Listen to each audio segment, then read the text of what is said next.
the ancient heart of the Roman Republic, around the year 100 BCE, a child was born into the venerable gens Julia, a patrician family whose roots stretched back through the mists of time to Aeneas himself, the mythical founder of Rome.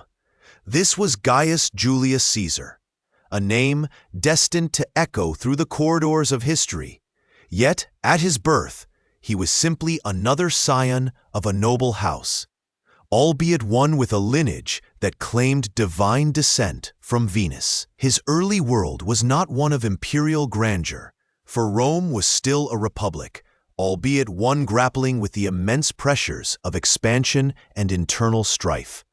The city itself, a sprawling labyrinth of narrow streets and bustling forums, was a cauldron of ambition, where political power was a dangerous, exhilarating game played by a few elite families. Caesar's childhood unfolded against a backdrop of profound social and political upheaval. The late Roman Republic was a tumultuous era, marked by violent civil wars and radical reforms. He was born into a Rome still reeling from the Gracchi brothers' attempts at land reform decades prior, and soon to be plunged into the bloody conflicts between Marius and Sulla. These were not distant rumblings. They were the very air Caesar breathed. His family, the Julii, while ancient and aristocratic, were not among the wealthiest or most politically dominant at the time of his birth. They were respected, certainly, but their fortunes had waned somewhat. This position perhaps instilled in the young Caesar a keen awareness of the shifting sands of power and the need to forge one's own path. His father, also named Gaius Julius Caesar, held the respectable but not extraordinary position of praetor, a high-ranking magistrate. His mother, Aurelia Cotta, came from a distinguished and influential family, known for their integrity and intelligence. It was likely from his mother that Caesar inherited much of his sharp intellect and perhaps even his remarkable composure under pressure. Roman children of noble birth were educated rigorously, and young Gaius would have been no exception. He would have studied Latin and Greek, rhetoric, the art of persuasive speaking, crucial for any aspiring politician, and history, learning the deeds of his ancestors and the foundational myths of Rome. He would have been tutored in military tactics and physical training, preparing him for a life of public service and potential warfare. Yet, beyond the formal education, Caesar's true schooling came from observing the political theater around him.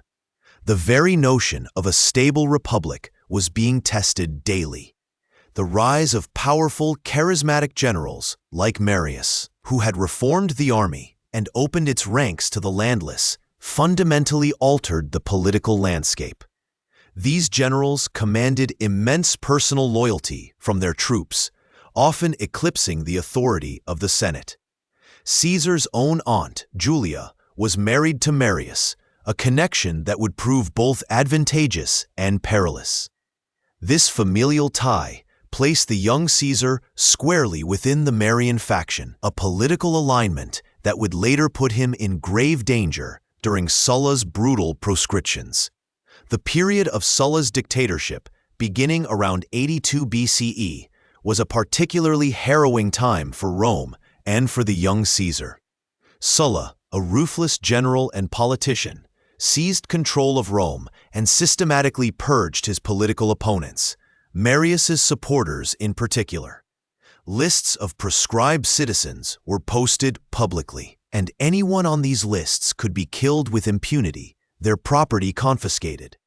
Despite his youth, Caesar, as Marius's nephew by marriage, found himself a target.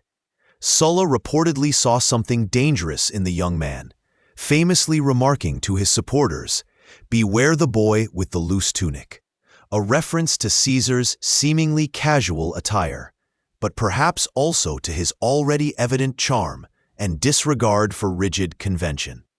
Some historians believe Sulla, with chilling foresight, perceived Caesar's latent ambition and potential to become a future threat. During this perilous time, Caesar was forced to go into hiding, his life hanging by a thread. His family, particularly his mother's influential relatives, pleaded with Sulla on his behalf. It is said that Vestal virgins also interceded for him, a testament to the family's stand-in and perhaps Caesar's own burgeoning reputation, even as a youth. Sulla, perhaps reluctantly, relented, but not without stripping Caesar of his inherited priestly office, the Flamen Dialis, and his wife's dowry. This early brush with death and political persecution undoubtedly left an indelible mark on Caesar, shaping his understanding of power, vulnerability, and the necessity of decisive action. It taught him the brutal realities of Roman politics and perhaps fueled his desire to never again be at the mercy of another's will. Upon Sulla's death in 78 BCE, the immediate danger passed, and Caesar, now around 22 years old, began to actively forge his own path. He left Rome, ostensibly to gain further experience and escape the lingering shadows of Sulla's reign. His first significant venture abroad was to Asia Minor, where he served in the Roman army, distinguishing himself in military campaigns. It was during this period that he earned the civic crown, a high military honor, for saving a fellow soldier's life during the siege of Mytilene. This early military experience was crucial, not only for honing his leadership skills, but also for building a network of contacts and gaining practical understanding of Roman provincial administration. One lesser-known anecdote from this period highlights Caesar's audacious character. While sailing across the Aegean Sea, he was captured by Cilician pirates. Instead of cowering, Caesar reportedly treated his captors with disdain, ordering them to raise their ransom demand, scoffing at their paltry initial figure. He would read them his poetry and speeches, and when they failed to be sufficiently impressed, he would call them illiterate barbarians. He even joked that once freed, he would crucify them all. True to his word, after his ransom was paid and he was released, he immediately raised a fleet, pursued the pirates, captured them, and, fulfilling his promise, had them crucified. This episode, though seemingly a youthful escapade, reveals a man of extraordinary self-possession, confidence, and a chilling resolve to carry out his threats. Upon his return to Rome, Caesar embarked on his political career, initially through the traditional cursus honorum, the prescribed sequence of public offices. He began as a prosecuting advocate, quickly gaining a reputation for his eloquent speeches and sharp legal mind. He understood the power of public opinion and the importance of cultivating popular support. Unlike many patricians who relied solely on their birthright, Caesar actively sought to connect with the Roman plebs, the common citizens. He leveraged his family's Marian connections, aligning himself with the populares, the political faction that championed the rights of the common people against the optimares, the conservative senatorial elite. Historians still debate the precise moment or catalyst that ignited Caesar's truly grand ambitions. Was it the early trauma of Sulla's proscriptions, instilling in him a desire for absolute control to prevent such chaos from recurring? Was it a calculated understanding of the Republic's inherent weaknesses and the opportunities they presented for a strong leader? Or was it simply an innate, almost insatiable drive for glory and power, inherent in his very being? Perhaps it was a complex interplay of all these factors, combined with his exceptional intelligence, charisma, and military genius, that set him on a path that would ultimately lead to the transformation of the Roman world. He was a man of his time, yet also remarkably ahead of it, perceiving the dying gasps of the old republic and the nascent form of what would become an empire. He understood that in a Rome increasingly dominated by powerful individuals and their loyal armies, the old institutions were no longer sufficient to govern an ever-expanding dominion. The stage was set for a figure who could either mend the broken republic or perhaps dismantle it entirely and forge something new in its place. If you're enjoying this, liking and subscribing truly helps and is much appreciated. The city of Rome, a sprawling tapestry of marble and ambition, hummed with the ceaseless rhythm of power. For Gaius Julius Caesar, the path forward was not merely to survive, but to ascend. His early life had been marked by both privilege and peril, a testament to the volatile nature of Roman society. Born into the ancient patrician Julian gens, a family that traced its lineage back to Aeneas himself, Caesar possessed an inherent claim to status. Yet, this noble birth offered no guarantee against the political maelstrom that frequently engulfed the Republic. Indeed, his connection to Gaius Marius, his aunt Julia's husband, had placed him in grave danger during the Sullan proscriptions. Sulla, the ruthless dictator, had seen young Caesar as a potential threat, and it was only through the intercession of powerful friends and family that Caesar's name was removed from the death lists, a chilling reminder of the stakes involved in Roman politics. Having narrowly escaped Sulla's purge, Caesar understood that true security lay not in retreat, but in the accumulation of influence. His initial foray into public life was cautious, yet deliberate. He began his career as a prosecuting advocate, a common starting point for ambitious young Romans. These early legal battles, though perhaps not widely recorded, honed his oratorical skills. A crucial weapon in the Roman political arena, he possessed a keen intellect and a captivating voice, traits that would serve him well in the years to come. One notable early case involved prosecuting Gnaeus Cornelius Dolabella, a former governor of Macedonia, on charges of extortion. Though Dolabella was acquitted, Caesar's willingness to challenge a powerful figure demonstrated his courage and ambition. His military service also played a foundational role. In 81 BC, he served in Asia and later in Cilicia, earning the civic crown for bravery during the siege of Mytilene. These experiences provided him with practical knowledge of military command and the loyalty of soldiers, an asset he would cultivate throughout his life.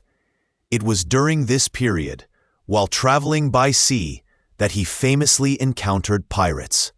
Captured and held for ransom, Caesar reportedly charmed his captors, even joking that he would crucify them once freed, a promise he chillingly fulfilled.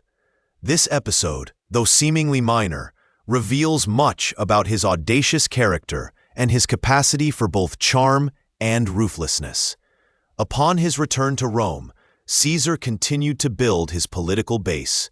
He served as a military tribune, then as a quaestor in Hispania Ulterior in 69 BC. The quaestorship was the first rung on the cursus honorum, the traditional sequence of public offices. It granted him a seat in the Senate, the venerable body that governed Rome. While in Hispania, a poignant moment occurred when he reportedly wept before a statue of Alexander the Great, lamenting that he had achieved so little at an age when Alexander had conquered much of the known world. This anecdote, whether entirely true or embellished, speaks to the immense ambition that simmered within him. The political landscape of Rome was a complex web of alliances and rivalries. The Senate, dominated by conservative optimates, often clashed with the popular populares, who sought to appeal directly to the Roman people. Caesar, though of patrician birth, increasingly aligned himself with the populares, recognizing that their support offered a more direct route to power. He understood the power of public opinion, and he began to cultivate it with shrewdness. He sponsored gladiatorial games, a popular form of entertainment, at great personal expense, endearing himself to the Roman populace. These spectacles, often lavish and memorable, served not only as entertainment, but as powerful political advertisements, broadcasting his generosity and influence.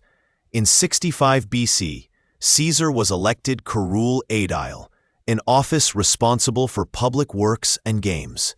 This position allowed him to further cement his popularity through extravagant displays. He refurbished public buildings, organized magnificent festivals, and continued to host gladiatorial shows that outshone those of his rivals. These expenditures, while financially ruinous in the short term, were a strategic investment in his political future, building a reservoir of goodwill among the common citizens of Rome. Historians still debate the true extent of his personal wealth at this time, and whether his lavish spending was solely for political gain or also indicative of a genuine love for spectacle. Some scholars suggest he was deeply in debt, relying on loans from wealthy patrons like Crassus to fund his ambitions. His next significant step was the election to Pontifex Maximus in 63 BC, the chief high priest of the Roman state religion. This was a lifetime appointment and a position of immense prestige and influence, granting him control over religious rites and the Roman calendar itself. His victory was hard-fought, as he defeated two formidable and older rivals, Quintus Lutatius Catulus and Publius Servilius Vatia Isauricus. This election demonstrated his growing political acumen and his ability to garner support even against established figures. It also provided him with a new layer of authority, blending religious sanctity with political power. The year 63 BC was also marked by the Catilinarian conspiracy, a plot by Lucius Sergius Catilina to overthrow the Republic. Cicero, the consul, exposed the conspiracy, and the Senate debated the fate of the conspirators. Caesar, in a move that showcased his political independence and his commitment to legal process, argued against their immediate execution without trial, advocating for imprisonment instead. Though his counsel was ultimately rejected and the conspirators were executed, Caesar's stance earned him respect from some quarters and highlighted his distinct approach to justice, one that often contrasted with the more conservative elements of the Senate. As Caesar's influence grew, so too did his need for powerful allies. The Roman political system, while ostensibly a republic, was often driven by the machinations of a few dominant figures. Recognizing this, Caesar orchestrated a strategic alliance that would fundamentally alter the course of Roman history, the First Triumvirate. This informal political agreement, formed around 60 BC, brought together three of Rome's most ambitious and powerful men: himself, Gnaeus Pompeius Magnus, Pompey the Great, and Marcus Licinius Crassus. Pompey was a military hero, immensely popular and successful, having recently returned from triumphant campaigns in the East. He commanded legions of loyal veterans and possessed immense prestige. However, he felt slighted by the Senate, which was reluctant to ratify his eastern settlements and provide land for his discharged soldiers. Crassus, on the other hand, was the wealthiest man in Rome, his fortune built on shrewd investments, land speculation, and even the exploitation of slave labor. He wielded significant financial power and commanded a network of clients and debtors. He too harbored grievances against the Senate, particularly regarding tax contracts for publicans in Asia. Caesar, though less established than Pompey or Crassus, possessed a rising star and an unparalleled ability to charm and persuade. He offered the glue that could bind these two disparate figures together. He promised Pompey the ratification of his acts and land for his veterans. To Crassus, he pledged support for the publicans' tax demands. In return, both Pompey and Crassus would lend their immense influence and resources to Caesar's own political ambitions. specifically his bid for the consulship. This alliance, though secret at first, was a masterstroke of political pragmatism. It bypassed the traditional senatorial opposition and created a formidable power bloc. Historians often ponder the precise nature of the triumvirate's formation. Was it a calculated, cold-blooded pact, or did it evolve more organically from shared grievances and mutual self-interest? The lack of formal documentation leaves much to speculation, but its undeniable impact transformed the political landscape. With the backing of Pompey and Crassus, Caesar successfully stood for the consulship in 59 BC. The consulship was the highest elected office in the Roman Republic, held by two men concurrently for a term of 1 year. His co-consul was Marcus Calpurnius Bibulus, a staunch optimate and a political opponent. Bibulus, however, proved largely ineffectual against Caesar's combined might and popular support. Caesar, with the triumvirate's power behind him, pushed through legislation that had previously been blocked by the Senate. He enacted an agrarian law, distributing public lands to Pompey's veterans and to the urban poor, further solidifying his popularity among the plebeians. He also ratified Pompey's eastern settlements and addressed Crassus's financial concerns. Bibulus, in protest, famously withdrew from public life, declaring that he would observe the omens and effectively boycotting the political process. This act of obstruction was so complete that wits in Rome began to refer to the year not as the consulship of Caesar and Bibulus, but as the consulship of Julius and Caesar. This anecdote, though humorous, underscores the unprecedented power Caesar wielded during his consulship, effectively marginalizing his colleague and the traditional senatorial opposition. Upon the conclusion of his consulship, Caesar sought a proconsular command, a provincial governorship that would grant him military authority and further opportunities for glory and wealth. Through the influence of Pompey and Crassus, he secured the governorship of Cisalpine Gaul and Illyricum for 5 years. And later, Transalpine Gaul was added to his command. This was an extraordinary grant of power, placing vast territories and legions under his direct control. It was a clear indication that his strategic alliances and relentless ambition had paid off handsomely. The governorship of Gaul was not merely a stepping stone. It was the crucible in which Caesar would forge his legend. It was a region ripe for conquest, inhabited by numerous Celtic tribes, often warring amongst themselves. For Caesar, Gaul represented an opportunity to amass immense wealth, gain military glory, and cultivate a loyal army, all while remaining outside the direct political fray of Rome. He understood that a successful military command would provide him with the resources and prestige necessary to counter any future opposition from the Senate. His departure from Rome marked the end of his initial political ascent and the beginning of his military odyssey. The foundations were laid, a powerful network of allies, a devoted following among the Roman populace, and a clear understanding of the levers of power in the Republic. The whispers of his ambition, once confined to the corridors of the Senate, would soon echo across the battlefields of Gaul, forever changing the course of Roman history. The political chess game had concluded its opening moves, and now the true campaign was about to begin, far from the marble halls of the Eternal City. The year 60 BCE dawned upon a Roman Republic teetering on the precipice of profound change, its ancient institutions groaning under the weight of ambition, wealth, and the sheer scale of its dominion. The political landscape was a mosaic of powerful factions, each vying for supremacy, their alliances as fleeting as the Mediterranean breeze.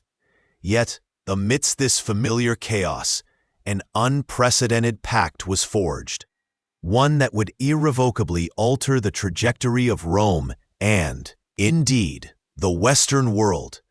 This was the First Triumvirate, an informal yet immensely potent alliance between three of Rome's most influential figures: Gnaeus Pompeius Magnus, the celebrated general; Marcus Licinius Crassus, the wealthiest man in Rome; and Gaius Julius Caesar, the rising star whose ambition burned with an almost visible intensity. The origins of this alliance were rooted in a shared sense of frustration and mutual need. Pompey, fresh from his triumphant campaigns in the East, where he had brought vast new territories under Roman control and amassed immense wealth, found himself surprisingly stymied by the Senate upon his return.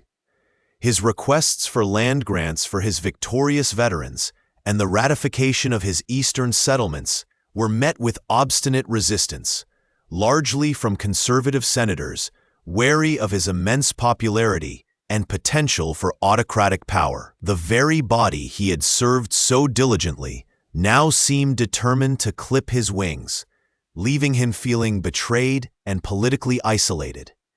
Crassus, too, harbored grievances. Despite his immense fortune, accumulated through shrewd investments, slave trading, and even profiting from the Sullan proscriptions, he yearned for greater political influence and military glory to match his wealth. He had famously crushed the Spartacus slave revolt years prior, but felt that Pompey had unfairly stolen some of the credit.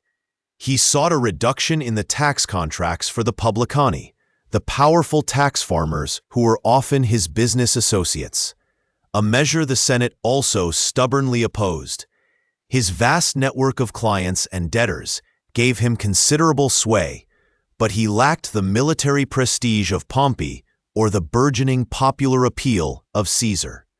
And then there was Caesar. He had just returned from a successful governorship in Hispania Ulterior, where he had cleared his considerable debts and gained valuable military experience. His ambition was boundless, his political instincts sharp, and his charisma legendary. He desired the consulship, the highest office in the Republic, but knew that achieving it would require overcoming significant opposition from the entrenched senatorial elite, particularly Cato the Younger, a staunch defender of traditional Republican values, who viewed Caesar's populist tendencies with deep suspicion. Caesar understood that alone he might struggle against the combined weight of the conservative faction. It was Caesar, with his keen political acumen, who recognized the potential for a powerful, albeit unlikely, alliance. He saw that by uniting these two powerful, yet currently frustrated, men, he could create an unstoppable force. He approached Pompey first, appealing to his sense of injustice and offering the very support the Senate denied him. He then turned to Crassus, promising to champion his financial interests. The negotiations, though unrecorded in detail, must have been delicate, given the long-standing rivalry and mutual distrust between Pompey and Crassus. Yet the allure of overcoming their individual obstacles proved stronger than their personal animosities. Thus, in 60 BCE, the First Triumvirate was born. It was not a formal constitutional body, nor was it publicly declared with fanfare. Instead, it was a secret, private agreement, a conspiracy of power, held together by mutual self-interest and the understanding that by pooling their resources, Pompey's military prestige and veteran loyalty, Crassus's immense wealth and political connections, and Caesar's rising popularity and political genius, they could dominate Roman politics. The term triumvirate itself was not contemporary, but applied later by historians to describe this three-man rule. The immediate impact of this alliance was nothing short of revolutionary. With their combined influence, they effectively bypassed the traditional mechanisms of the Republic.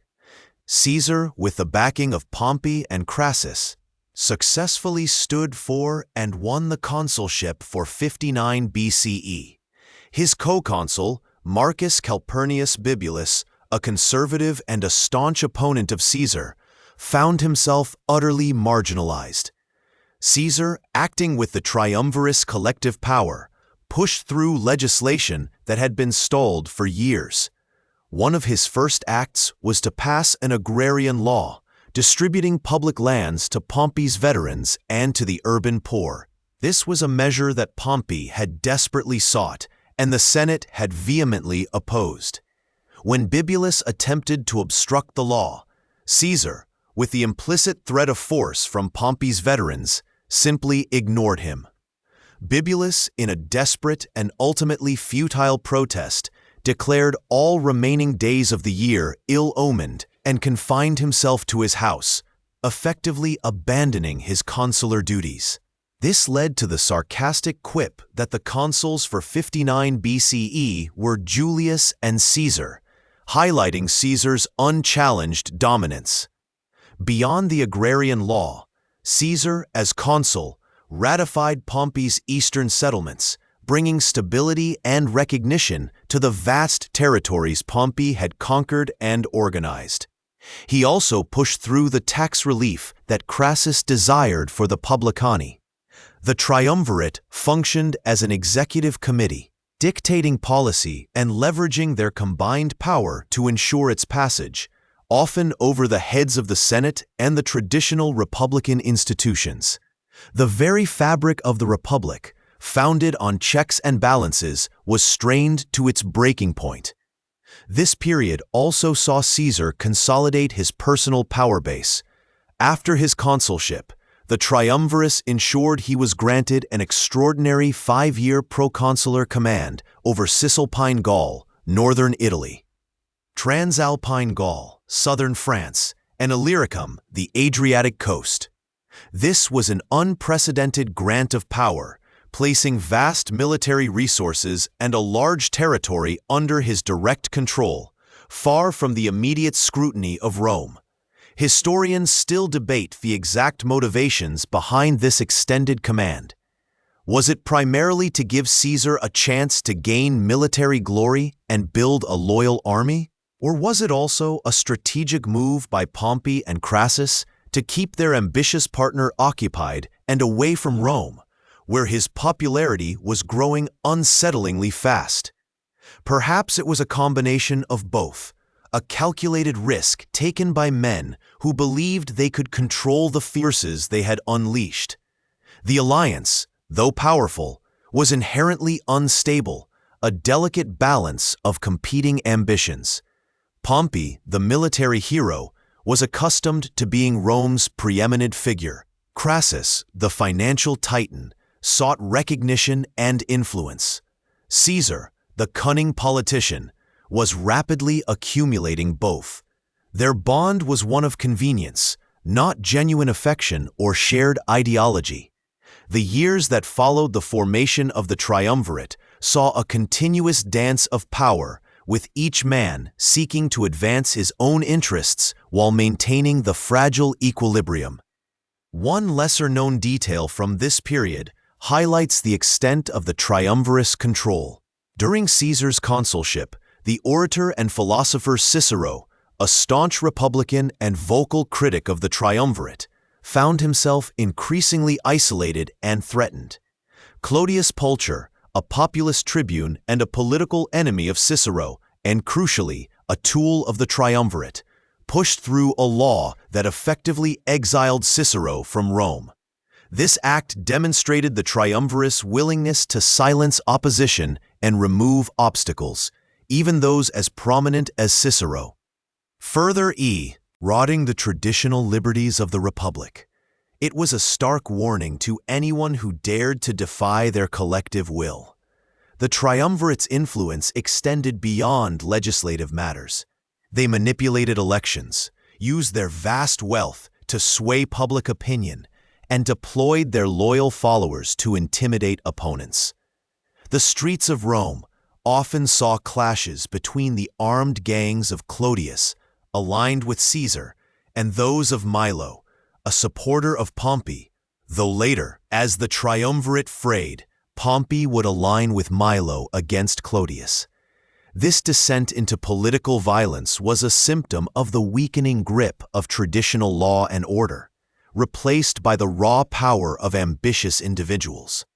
For a time, the Triumvirate held Rome in its grip. They achieved their immediate objectives, bypassed the Senate, and demonstrated that true power now lay with those who commanded legions, wealth, and popular support, rather than solely with the ancient institutions of the Republic. Yet the very success of their alliance sowed the seeds of its destruction. As Caesar embarked on his conquest of Gaul, accumulating immense wealth, military glory, and a fiercely loyal army, the balance of power within the Triumvirate began to shift.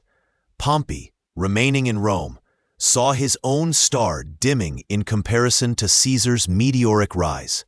Crassus, ever seeking military renown, would eventually embark on a disastrous campaign against the Parthians, a venture that would cost him his life and fundamentally alter the dynamic of the Triumvirate. The stage was being set for the ultimate showdown, a conflict that would determine not just the fate of three men, but the very nature of Roman governance itself.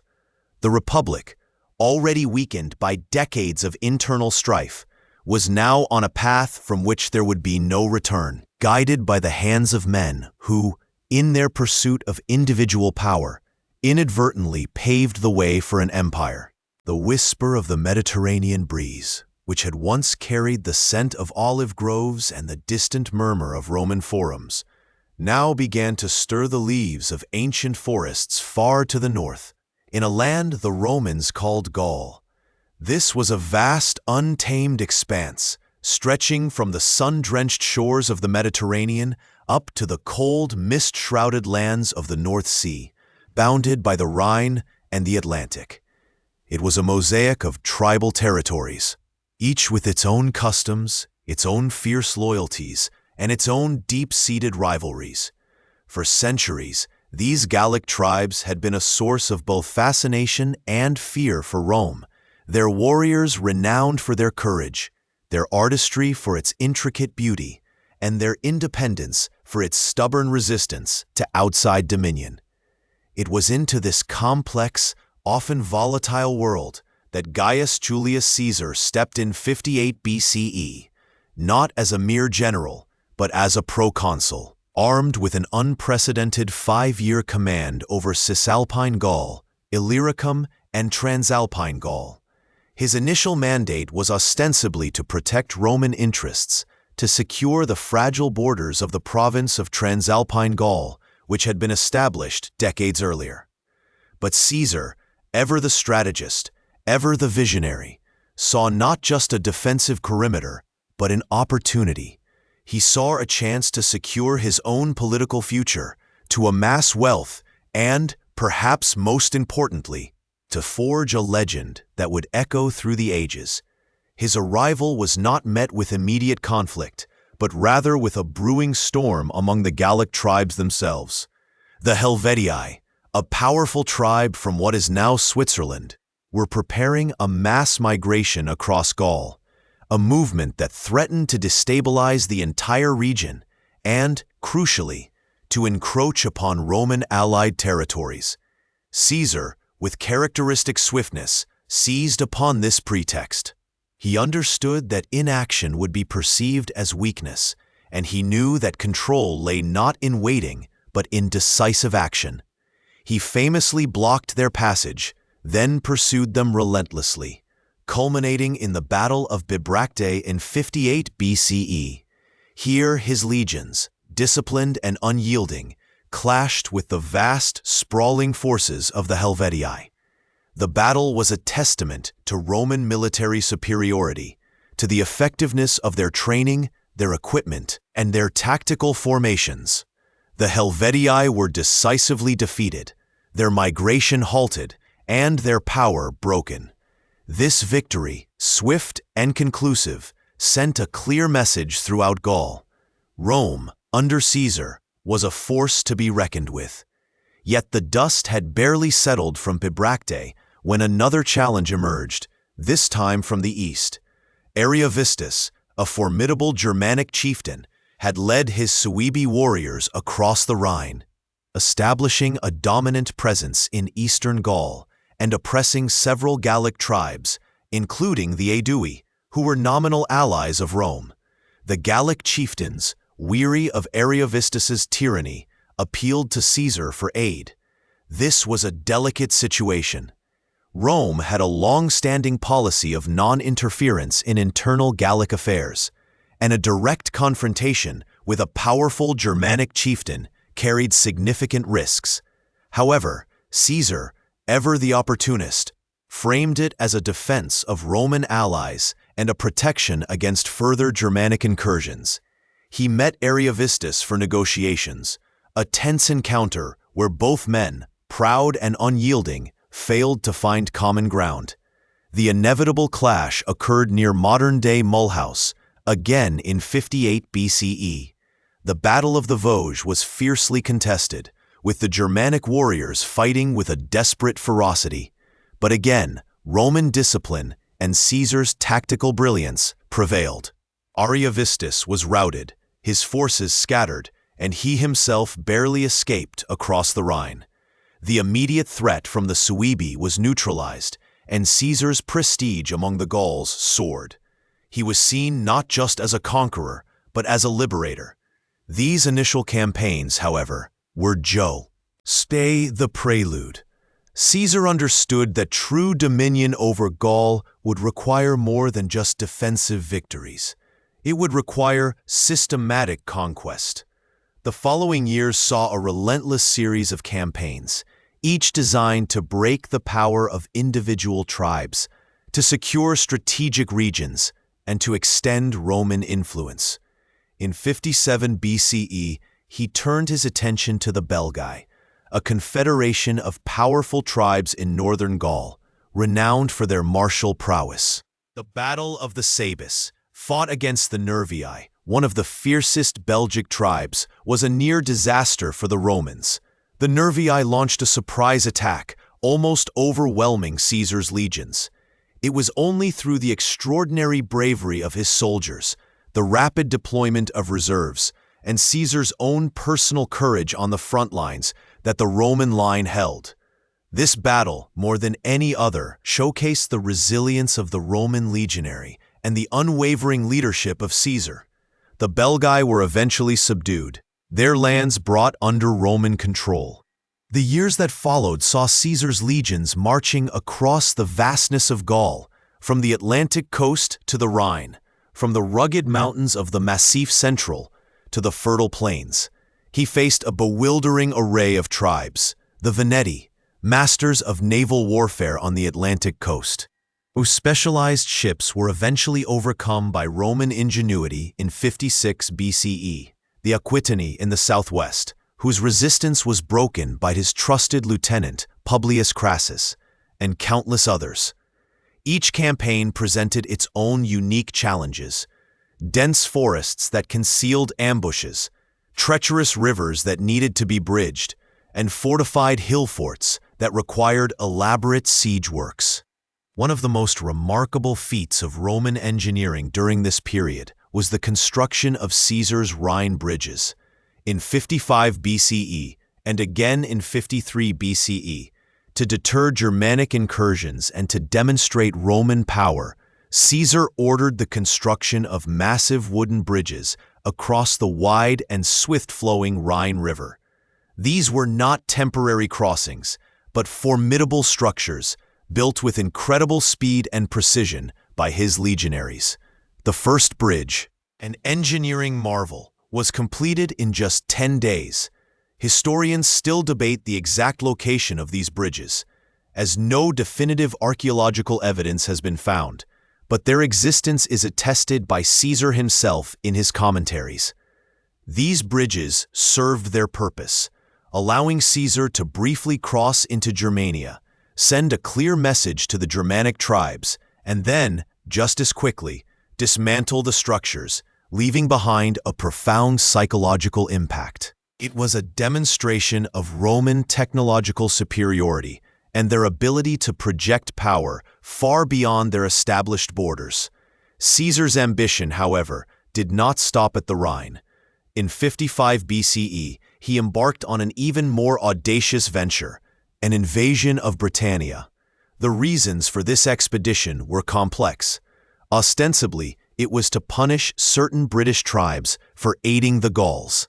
But it was also undoubtedly driven by Caesar's insatiable desire for glory and discovery. The first expedition was a reconnaissance in force, a difficult landing on unfamiliar shores, met with fierce resistance from the native Britons.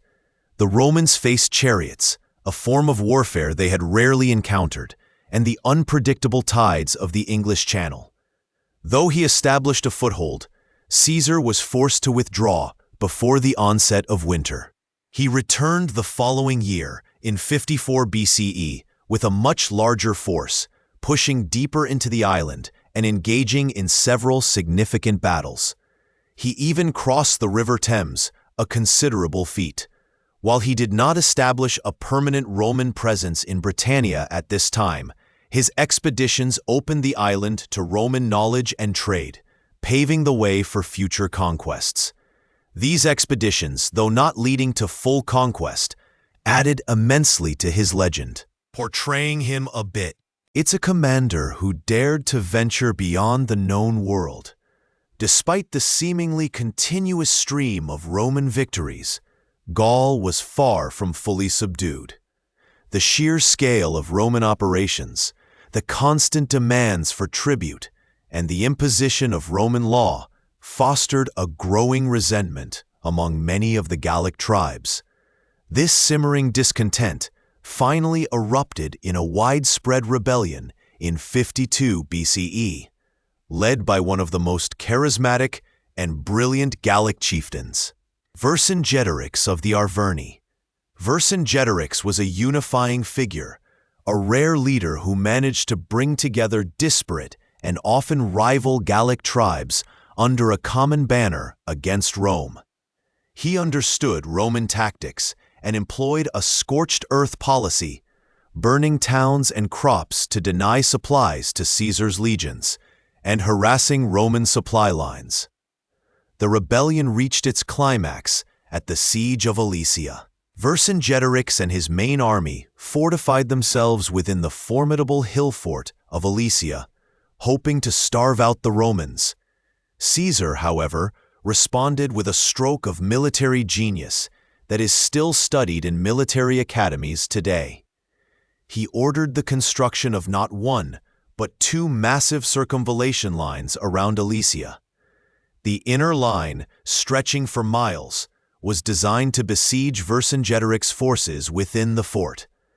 The outer line, even larger, was built to protect the Roman besiegers from a massive Gallic relief army that was gathering to break the siege. This double fortification, complete with ditches, palisades, towers, and traps, was an engineering marvel, a testament to the discipline and skill of the Roman legions. The battle for Alesia was epic, a desperate struggle on multiple fronts. Vercingetorix's forces launched repeated sallies from within the fort, while the vast Gallic relief army attacked the outer Roman defenses. For days, the Roman legions were caught between two formidable enemies, fighting on both sides of their fortifications. It was a moment of immense peril for Caesar and his army. But the Roman lines held. Caesar himself was everywhere, rallying his troops, directing reinforcements, and inspiring his men through sheer force of will. Ultimately, the Gallic relief army was repulsed, and Vercingetorix, his forces starving and demoralized, was forced to surrender. He famously rode out of Alesia on horseback, clad in his finest armor, and laid down his arms at Caesar's feet, a poignant and powerful symbol of Gallic defiance giving way to Roman might. The fall of Alesia marked the effective end of widespread organized resistance in Gaul. While sporadic uprisings continued for a time, the backbone of Gallic independence was broken. Caesar's conquest of Gaul was complete. It was a monumental achievement, transforming a vast untamed territory into a Roman province, adding immensely to Rome's wealth, resources, and strategic depth. The Gallic Wars, chronicled by Caesar himself in his Commentarii de Bello Gallico, a masterpiece of military literature, showcased his unparalleled military genius, his speed of movement, his tactical flexibility, his engineering prowess, and his ability to inspire unwavering loyalty in his troops. He was not just a commander, he was a leader who shared the hardships of his soldiers, who knew their names, and who understood the psychology of warfare. The human cost of these wars was immense, though precise figures are difficult to ascertain. Caesar's own accounts, while a primary source, are naturally biased, designed to glorify his achievements. Nevertheless, it is clear that millions of Gauls were killed, enslaved, or displaced during the conflict. The integration of Gaul into the Roman world was a long and complex process, marked by both resistance and assimilation. Over time, Roman law, language, and culture began to permeate Gallic society. New cities were founded, roads were built, and Roman institutions took root. The legacy of the Gallic Wars was not just the expansion of Rome's territory, but also the profound cultural transformation of a continent. It was a pivotal moment in Roman history, solidifying Caesar's reputation as one of Rome's greatest generals and laying the groundwork for his eventual rise to supreme power. The echoes of his legion's footsteps, the clang of their armor, and the roar of their triumphs would forever resonate through the ancient forests of Gaul. The whispers of discontent, once faint as a desert breeze, had grown into a tempest that now threatened to tear the very fabric of the Roman Republic asunder. For years, the delicate balance of power, once held precariously by the triumvirs, had frayed. Crassus, the wealthy financier, lay dead on distant Parthian sands, his ambitions extinguished. Pompey, the great general, once Caesar's son-in-law and closest ally, had drifted inexorably into the embrace of the Senate, becoming the champion of the old order, the voice of those who feared Caesar's burgeoning popularity and unparalleled military might. Caesar, meanwhile, had spent nearly a decade forging his legend in the cold, rain-swept lands of Gaul. His legions, hardened by countless campaigns, were fiercely loyal, their devotion born of shared hardship and glorious victories. He had conquered vast territories, brought immense wealth to Rome, and extended its dominion far beyond its previous reach. Yet with each triumph, the apprehension in Rome deepened. The Senate, ever wary of any single individual accumulating too much power, saw in Caesar not just a successful general, but a potential tyrant, a man who might dismantle the very institutions they held sacred. The political maneuvering grew increasingly fraught. The Senate, urged on by Pompey and a faction of conservative senators, began to issue decrees aimed at stripping Caesar of his command and forcing him to return to Rome as a private citizen. The crucial point of contention revolved around the custom that a general must disband his army before entering the sacred boundary of Rome, the Pomerium.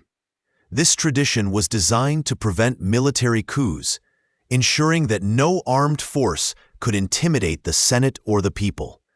Caesar, however, understood the peril of such a move. To return without his legions was to surrender himself to his enemies, to face prosecution for alleged irregularities during his consulship, and to risk political oblivion or worse. He knew that once he laid down his command, he would be vulnerable. The year was 49 BCE. The Senate issued its ultimate ultimatum. Caesar must disband his legions by a specific date or be declared an enemy of the state. This was a direct challenge, an attempt to force his hand. Caesar, encamped with his 13 legion near Ravenna, on the northern side of a small, unassuming stream, pondered his options. This stream, the Rubicon, marked the boundary between Cisalpine Gaul, his province, and Italy proper. To cross it with his army would be an act of war, an open defiance of the Senate, an irrevocable step into civil conflict. The decision weighed heavily upon him. He was a man of immense ambition, yes, but also a pragmatist. He had offered compromises, suggesting he would give up some of his legions if Pompey would do the same. But the Senate, emboldened by Pompey's presence and their perceived strength, refused to negotiate. They believed Caesar would back down, that he would not dare to plunge Rome into civil war. They underestimated his resolve, his conviction that he was fighting not just for his own survival, but for the future of Rome itself, a future he believed required a strong, unified leadership rather than the endless squabbling of the old guard. On the evening of January 10th, 49 BCE, Caesar gathered his officers. The air was thick with tension, the silence punctuated only by the distant murmur of the river. He delivered a passionate speech, recounting the injustices he had suffered, the Senate's betrayal, and the necessity of defending his honor and the rights of his loyal soldiers. He then uttered the fateful words, "Alea iacta est," the die is cast. This phrase, often translated as "the die is cast," implies that a decision has been made from which there is no turning back, much like the roll of dice in a game of chance. With this declaration, he led his 13 legion across the Rubicon. The gentle splash of their feet in the shallow water marked the point of no return, the moment the Republic, as it had been known, began its final, agonizing descent. The news of Caesar's crossing sent shockwaves through Rome. Panic erupted. Senators, fearing Caesar's swift advance and the vengeance of his legions, fled the city in droves, many of them abandoning their homes and possessions. Pompey, despite his earlier boasts of being able to raise an army with a mere stamp of his foot, was caught unprepared, who had vastly overestimated his own popularity and underestimated Caesar's speed and determination. He, too, fled Rome, heading south with many senators, intending to raise an army in the eastern provinces, where he had extensive connections and a strong power base. Caesar's march on Rome was not a bloody conquest, but a swift, almost bloodless occupation. He entered the city not as a vengeful conqueror, but as a liberator, or so he presented himself. He secured the treasury, which Pompey had inexplicably left behind, and began to consolidate his power. His immediate objective was to secure Italy and then confront Pompey's forces. Historians still debate the precise motivations behind Caesar's decision to cross the Rubicon. Was it pure ambition, a lust for absolute power that had been simmering for years? Or was it a defensive act, a desperate measure to protect himself and his loyalists from an increasingly hostile and irrational Senate? Perhaps it was a combination of both. His actions, however, irrevocably altered the course of Roman history. The civil war that followed was not merely a conflict between two powerful generals, but a struggle for the very soul of Rome, a contest between the fading ideals of the Republic and the burgeoning reality of a centralized imperial power. The ensuing conflict spanned several years and touched nearly every corner of the Roman world. Caesar, demonstrating his strategic genius, pursued Pompey relentlessly.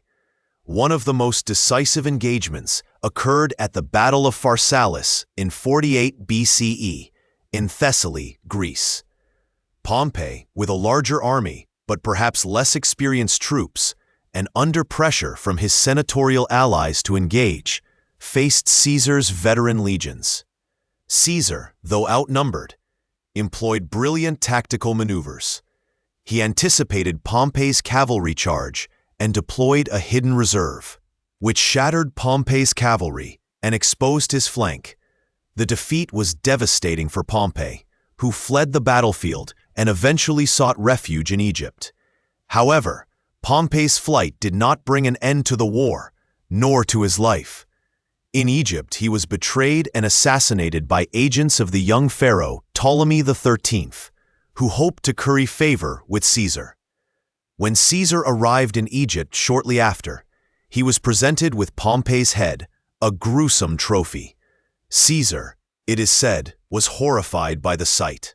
Despite their bitter rivalry, Pompey had once been his son-in-law, his fellow triumvir, and a towering figure in Roman history. His death, at the hands of foreign rulers, was not the honorable end Caesar would have wished for his former comrade. Caesar then found himself embroiled in the dynastic struggles of Egypt, famously becoming involved with Cleopatra VII, the last pharaoh of Egypt. His time in Egypt, though seemingly a diversion, was strategically important. It secured Rome's grain supply, a vital resource, and brought a rich and ancient kingdom firmly into Rome's sphere of influence. The affair with Cleopatra, a brilliant and ambitious queen, captivated Roman imagination and further cemented Caesar's image as a larger-than-life figure. He fathered a son with her, Caesarion, though he never publicly acknowledged him as his heir. Upon his return to Rome, Caesar faced the monumental task of rebuilding a fractured state. He was now the undisputed master of the Roman world, holding the titles of Dictator, Consul, and Pontifex Maximus. He embarked on a series of ambitious reforms, aiming to stabilize the Republic and address the deep-seated issues that had led to the Civil War. He granted Roman citizenship to many Gauls, extended the Senate's membership to include loyal followers from the provinces, and initiated vast public works projects to provide employment and improve infrastructure. He reformed the calendar, creating the Julian calendar, which, with minor adjustments, is still in use today. This reform was a testament to his practical genius and his desire for order and efficiency. One lesser-known detail about Caesar's reforms is his attempt to address the issue of debt. He introduced measures to alleviate the burden of debt on the poor, a recurring problem in Roman society that often led to social unrest. He also regulated the grain supply, ensuring that Rome's vast population was fed, a crucial step in maintaining stability. These reforms, while often seen as benevolent, also served to consolidate his power and create a broad base of support among the common people and the provinces. Yet, despite his popularity among the masses and his efforts to bring stability, his concentration of power bred resentment among the traditional Roman elite. The Senate, though expanded and filled with his appointees, still harbored many who clung to the ideals of the old republic, fearing that Caesar intended to establish a monarchy, a system anathema to Roman identity since the expulsion of the kings centuries before. They saw his perpetual dictatorship not as a temporary measure to restore order, but as a permanent usurpation of republican institutions. The conspiracy against Caesar began to brew among senators who felt marginalized, threatened, or simply believed he had become too powerful. Many of these conspirators were men he had pardoned after the Civil War, men who had fought against him, but whom he had magnanimously allowed to return to public life. This act of clemency, intended to heal wounds, paradoxically contributed to his downfall. They included figures like Gaius Cassius Longinus and Marcus Junius Brutus, a man Caesar had favored and treated almost like a son. Brutus, descended from the legendary Lucius Junius Brutus, who had overthrown the last Roman king, saw himself as a defender of republican liberty. The conspirators planned their strike for the Ides of March, March 15th, 44 BCE, during a Senate meeting held in the Theater of Pompey. The atmosphere in Rome was tense. There were omens, dreams, and warnings, some say, that foretold disaster. Caesar himself was reportedly unwell on that day, and his wife Calpurnia had a premonition and begged him not to go. But Caesar, ever confident and perhaps dismissive of such superstitions, ignored the warnings. As he entered the Senate house, the conspirators surrounded him. They drew their daggers, and in a flurry of blows, Caesar fell. The precise number of wounds is often cited as 23, a testament to the number of hands that wished to participate in his demise, to share the responsibility and the perceived glory of freeing Rome from a tyrant. The legend of his last words, "Et tu, Brute," "You too, Brutus," the likely apocryphal, perfectly encapsulates the shock and betrayal he must have felt at seeing his trusted friend among his assassins. Caesar's death was intended to restore the Republic, but it achieved the opposite. It plunged Rome into another, even more brutal, series of civil wars. The conspirators, misjudging the public mood, believed they would be hailed as heroes.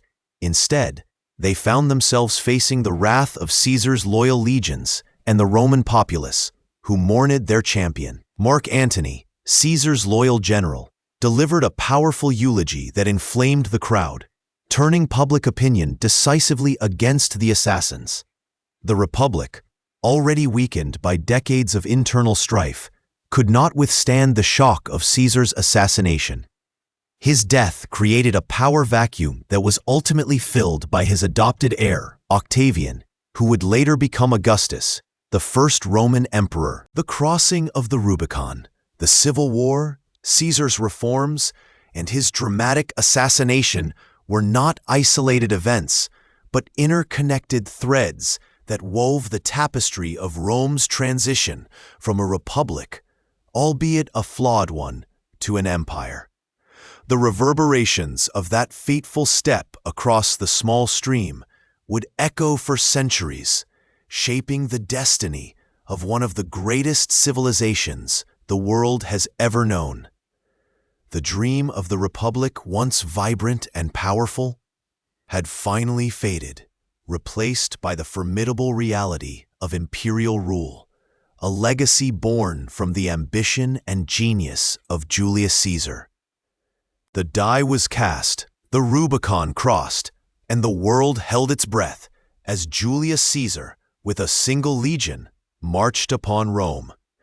It was January of 49 BCE, and the Republic, already fractured by decades of internal strife, now faced its ultimate test. A civil war ignited by the very man who had once been its most celebrated general. Pompey the Great, once Caesar's ally and son-in-law, now stood as the Republic's defender, albeit one caught off guard. He and the majority of the Senate, unwilling to confront Caesar's legions in the heart of Italy, fled south, abandoning Rome to its fate. The swiftness of Caesar's advance was breathtaking. Within weeks, he had secured the capital, not through bloodshed, but through the sheer audacity of his presence. He found the treasury locked, its doors sealed by the fleeing officials, but Caesar, ever the pragmatist, ordered them broken open, claiming the Republic's wealth for his cause. This act, a clear violation of traditional Roman law, underscored the revolutionary nature of his undertaking. With Rome in his grasp, Caesar wasted no time. He understood that Pompey, with his vast network of alliances and legions scattered across the Mediterranean, remained the primary threat. Spain, a rich province loyal to Pompey, was the first target. In a brilliant campaign that lasted mere months, Caesar outmaneuvered Pompey's legates, securing the Iberian Peninsula without a major pitched battle. His tactics often involved rapid marches, siege warfare, and psychological pressure, forcing surrenders rather than costly engagements. He then returned to Rome, briefly, to consolidate his political position, holding elections that confirmed him as consul, effectively legitimizing his control, at least in his own eyes.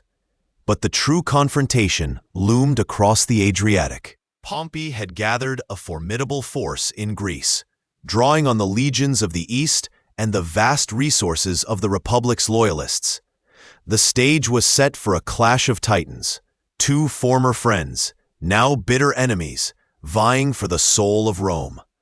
Caesar, ever daring, decided to cross the Adriatic in the winter of 49-48 BCE, a perilous undertaking that saw him lose many ships to storms and Pompey's blockades. He landed with only a fraction of his forces, vulnerable and isolated. Yet his presence alone was enough to sow panic among his adversaries. The campaign in Greece was a long, drawn-out affair, a war of maneuver and attrition. At Dyrrhachium, Caesar suffered a rare defeat. His legions repelled from Pompey's fortified camp with significant losses. It was a moment that could have broken a lesser man, but Caesar, ever resilient, simply regrouped, famously stating that Pompey did not know how to win, only how to fight.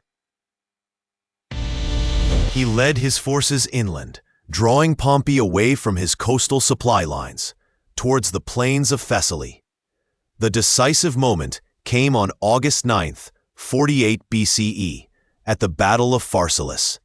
Despite being significantly outnumbered, Pompey commanded around 45,000 legionaries and 7,000 cavalry, while Caesar had approximately 22,000 legionaries and 1,000 cavalry. Caesar's tactical genius shone through. He anticipated Pompey's cavalry flanking maneuver and secretly positioned a reserve line of infantry, the fourth line, to counter it. When Pompey's cavalry charged, they were met by this unexpected wall of spears, thrown into disarray and routed. This exposed Pompey's left flank, which Caesar's veteran legions then exploited with devastating effect. The battle was a rout, a complete and utter victory for Caesar, and a crushing defeat for Pompey. The dream of the old Republic, defended by its greatest general, lay shattered on the plains of Pharsalus. Pompey, broken and humiliated, fled to Egypt, seeking refuge with the young pharaoh Ptolemy XIII. He hoped to raise new forces to continue the fight, but fate had other plans.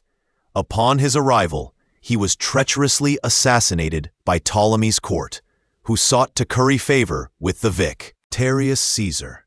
When Caesar arrived in Egypt shortly thereafter, expecting to confront his rival, he was presented with Pompey's severed head. The sight, far from bringing satisfaction, is said to have filled him with a profound sadness. He wept, not for the enemy, but for the tragic end of a man who had once been his son-in-law, his colleague, and a symbol of Roman greatness. Historians still debate the true depth of Caesar's emotion at that moment. Was it genuine grief, or a calculated display for the benefit of his followers? The ancient sources offer conflicting accounts, leaving a veil of mystery over the conqueror's heart. Caesar found himself embroiled in the complex politics of Egypt, drawn into a dynastic struggle between Ptolemy XIII and his elder sister, Cleopatra VII. He sided with Cleopatra, captivated by her intellect and charisma, and helped her secure the throne. This brief, passionate affair and the birth of their son, Caesarion, would become one of the most enduring legends of his life. Yet, even amidst the exotic allure of the Nile, the demands of empire called. From Egypt, Caesar embarked on a series of swift campaigns to quell remaining resistance. He moved to Asia Minor, where Pharnaces II, the king of Pontus, had taken advantage of the Roman civil war to expand his territory. At the Battle of Zela in 47 BCE, Caesar crushed Pharnaces' forces with such speed and decisiveness that he famously reported his victory to the Senate with the concise phrase, "Veni, vidi, vici," I came, I saw, I conquered. This succinct declaration encapsulated his military brilliance and the sheer momentum of his conquests. His attention then turned to North Africa, where Pompey's remaining loyalists, led by Cato the Younger and Metellus Scipio, had gathered considerable forces. In 46 BCE, at the Battle of Thapsus, Caesar once again demonstrated his tactical superiority, decisively defeating the Republican forces. Cato, rather than surrender to Caesar, committed suicide at Utica, becoming a martyr for the old Republic, a symbol of unwavering defiance against tyranny. His death, a stark contrast to Caesar's pragmatic approach, highlighted the deep ideological chasm that now divided Rome. The final vestiges of opposition lay in Hispania, where Pompey's sons, Gnaeus and Sextus, had raised a new army. The campaign in Spain was particularly brutal, culminating in the Battle of Munda in March of 45 BCE. This was perhaps Caesar's hardest-fought victory, a desperate struggle where his legions were pushed to their limits. He later remarked that he had often fought for victory, but at Munda, he had fought for his life. The defeat of Pompey's sons effectively ended the civil war that had ravaged the Roman world for 4 years. With all his rivals defeated, Caesar returned to Rome as the undisputed master of the Roman world. He was granted unprecedented honors by the Senate, including the title of Dictator Perpetuo, Dictator in perpetuity, a position that effectively made him an absolute monarch, albeit one cloaked in the traditional republican title. This accumulation of power, a stark departure from the traditional annual magistracies, sent tremors through the Roman elite. Caesar now embarked on an ambitious program of reforms, seeking to bring order and stability to a republic shattered by decades of internal conflict. He reformed the calendar, creating the Julian calendar, which with minor adjustments is still in use today. He initiated vast public works projects, including new forums and temples, to provide employment and beautify Rome. He granted Roman citizenship to various communities in the provinces, a move that broadened the base of Roman power and sought to integrate the vast empire more fully. He regulated the grain supply, ensuring that the Roman populace was fed, and settled thousands of his veterans in new colonies across the empire, providing them with land and integrating them into the fabric of society. He even attempted to drain the Pontine marshes, a long-standing engineering challenge to reclaim land for agriculture. One lesser-known detail of Caesar's consolidation efforts was his reform of the Roman coinage. He introduced new gold and silver coins, standardizing their weight and purity, which helped stabilize the economy and facilitate trade across the vast Roman domain.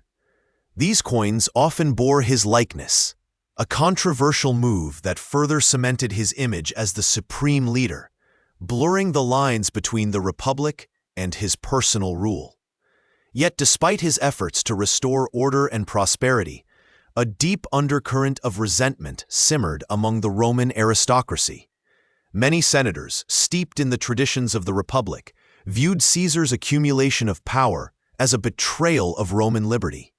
They feared that he intended to become king, a title anathema to Roman sensibilities since the expulsion of the Tarquins centuries ago.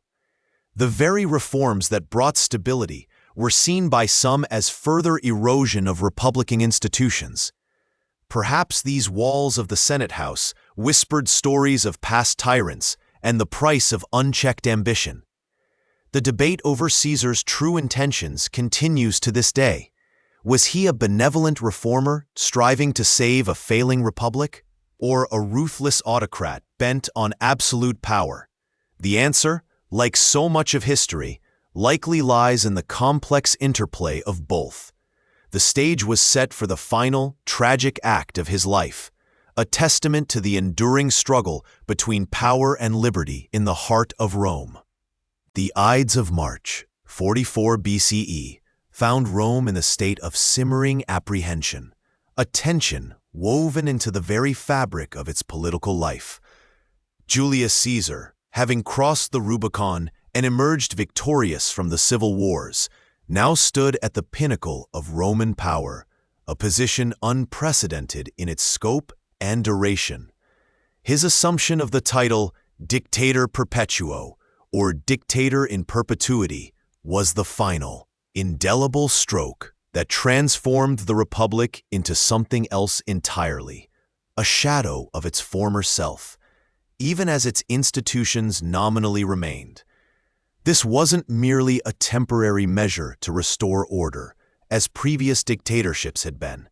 It was a permanent fixture, an office for life, effectively making him an uncrowned monarch. The implications of this move rippled through Roman society. For many, especially the common citizens and the legions who adored him, Caesar was the strong hand Rome needed after decades of internal strife, a leader who promised stability and prosperity. His reforms were sweeping and ambitious, touching almost every aspect of Roman life. He understood that a truly stable Rome required more than just military might. It needed a fundamental restructuring. One of his most enduring legacies, still felt today, was the reform of the Roman calendar. The old lunar calendar was notoriously inaccurate, causing confusion and requiring frequent, politically motivated intercalations. Caesar, advised by the Alexandrian astronomer Sosigenes, introduced the Julian calendar, a solar calendar with 365 days and an extra day every 4 years, bringing much-needed precision and uniformity to timekeeping across the vast Roman world. This reform, implemented in 45 BCE, was a testament to his practical genius and his desire for order. Beyond the calendar, Caesar embarked on a massive program of public works. He envisioned a Rome that was not only functional but also magnificent, a capital worthy of its empire. He planned to drain the Pontine marshes to reclaim fertile land, a project of immense scale that would have dramatically increased agricultural output. He also began construction on the Basilica Julia in the Roman Forum, a grand civic building intended for legal proceedings and public business, and initiated plans for a new Senate house, the Curia Julia, to replace the one destroyed by fire. These projects provided employment for thousands, injecting life into the Roman economy and physically reshaping the city. He also sought to beautify Rome, commissioning new temples and public spaces, transforming the ancient city into a more modern, imposing capital. His administrative reforms were equally far-reaching. He expanded the Senate to 900 members, diluting the power of the old aristocratic families and bringing in new blood, including many of his loyal supporters from Italy and even Gaul. This move, while seemingly democratic, was also a shrewd way to pack the Senate with individuals beholden to him, further consolidating his authority. He regulated the grain dole, a system that provided subsidized food to Rome's poor, ensuring its efficiency and preventing corruption. He also established colonies for his veterans throughout the empire, providing them with land and a new start, while simultaneously spreading Roman influence and culture to distant provinces. These colonies, often strategically placed, served as outposts of Roman power and civilization. Perhaps one of his most significant, yet often overlooked reforms was his attempt to curb the power of the tax farmers, the publicani. These private contractors, notorious for their avarice and exploitation, often extorted vast sums from provincial populations. Caesar sought to limit their abuses, either by replacing them with salaried officials or by more strictly regulating their activities. This effort, while incomplete, demonstrated his concern for the welfare of the empire's subjects and his understanding that stable provinces were essential for a stable Rome. He also granted Roman citizenship to many non-Italians, particularly those in Gaul and Spain who had supported him during the civil wars. This policy, radical for its time, aimed to integrate the provinces more fully into the Roman state and create a broader base of loyalty to his rule. Yet, for all his reforms and popular support, the shadow of his perpetual dictatorship grew longer and darker over the Roman elite. The traditional Roman aristocracy, steeped in centuries of republican ideals, viewed his accumulation of power with growing alarm. They saw not a benevolent reformer, but a tyrant in the making, a man who had subverted the very principles upon which Rome was founded. The Senate, once the supreme deliberative body, was now merely a rubber stamp for Caesar's decrees. The consuls, once the highest elected officials, were appointed by him, their terms often cut short at his whim. The very concept of libertas, the cherished Roman ideal of freedom from tyranny and the right to participate in governance, seemed to be eroding with each passing day. Historians still debate the extent of Caesar's monarchical ambitions. Did he truly intend to dismantle the republic and establish a hereditary monarchy? Or was his perpetual dictatorship merely a pragmatic solution to govern a vast and complex empire that had outgrown its republican institutions? Some scholars point to his acceptance of divine honors, his appearance in a purple toga, the traditional color of kings, and the placement of his image on coins, a privilege usually reserved for deities or deceased ancestors, as clear signs of his monarchical aspirations. Others argue that he was simply adapting the existing framework to suit the needs of a rapidly expanding empire, believing that only a strong, centralized authority could prevent future civil wars and maintain stability. Perhaps he saw himself as a benevolent autocrat, a necessary evil to guide Rome into a new era. The unease among the Roman elite was palpable, a quiet hum beneath the surface of public adulation. The old guard, represented by figures like Cato the Younger, who had famously committed suicide rather than live under Caesar's rule, and Cicero, who despite his complex relationship with Caesar, remained a staunch republican, saw their world crumbling. The traditional path to power, through elections and the cursus honorum, was now effectively blocked. Merit and influence were replaced by loyalty to Caesar. This was a profound shift, threatening the very identity of the senatorial class.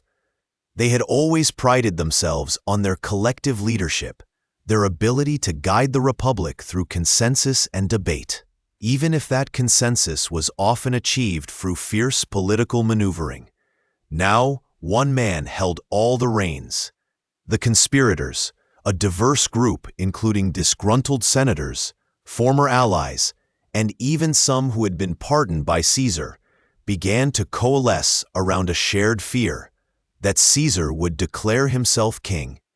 The title of Rex was anathema to Romans, a symbol of the tyrannical Etruscan kings, overthrown centuries before, whose expulsion had founded the Republic.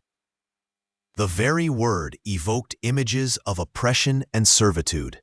While Caesar never formally adopted the title, his actions, particularly his seemingly endless hold on power, led many to believe it was only a matter of time.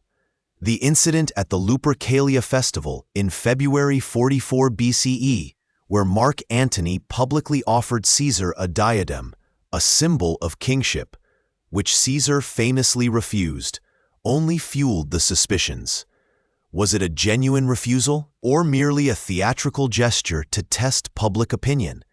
The ambiguity only deepened the fear. The conspirators, numbering around 60, including prominent figures like Gaius Cassius Longinus and Marcus Junius Brutus, believed they were acting to save the Republic from tyranny. Brutus, in particular, was a complex figure, a descendant of Lucius Junius Brutus, one of the founders of the Republic who had expelled the last king. He felt a profound sense of ancestral duty. He had fought against Caesar in the Civil War, but had been pardoned and even favored by him. His participation in the conspiracy was a testament to the depth of the Republican ideal and the perceived threat that Caesar posed to it. For Brutus, the act was not one of personal animosity, but a necessary sacrifice for the greater good of Rome.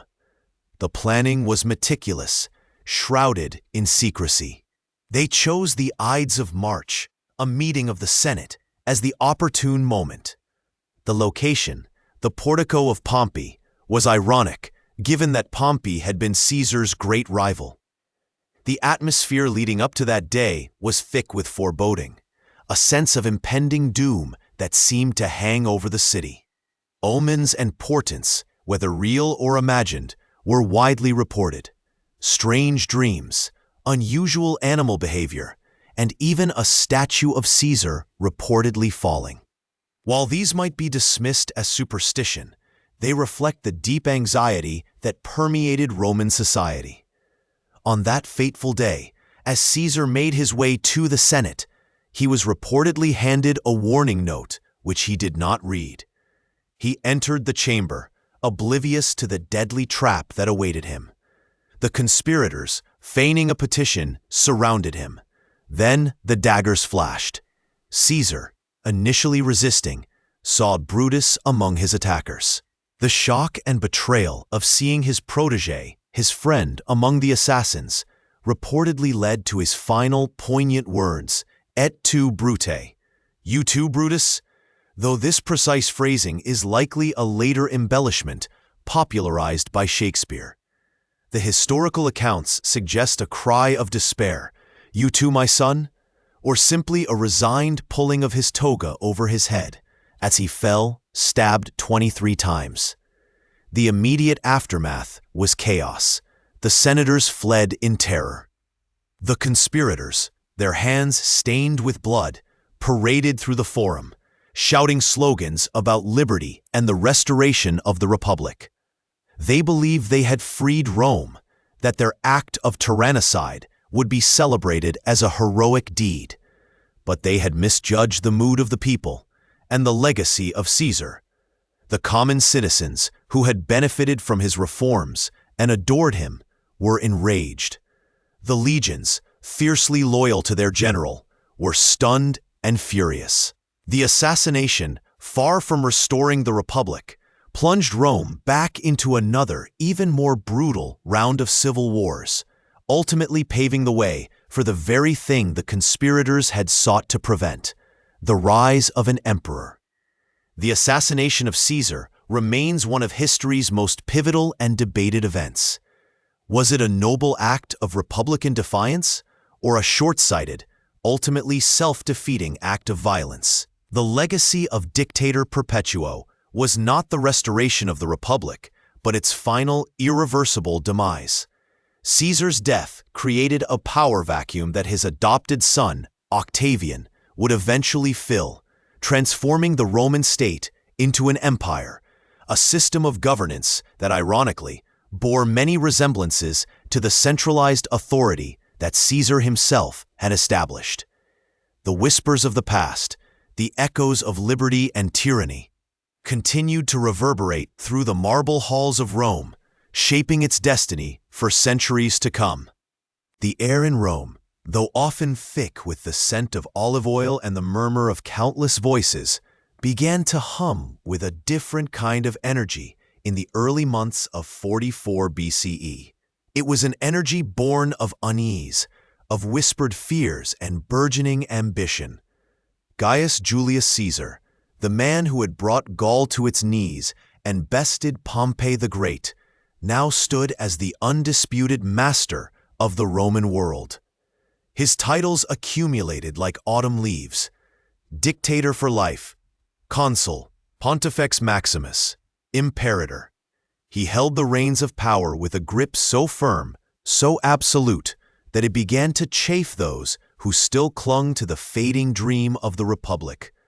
For centuries, Rome had prided itself on its republican ideals, however imperfectly practiced. The Senate, though often swayed by powerful figures, had always been the theoretical heart of governance, a check on individual ambition. Now, Caesar's shadow loomed over every senatorial decree, every public appointment. He reformed the calendar, a practical necessity that nonetheless underscored his authority over the very passage of time. He planned vast public works, from a new forum to a massive port, projects that cemented his legacy and provided employment, yet also demonstrated his unparalleled control over the state's resources.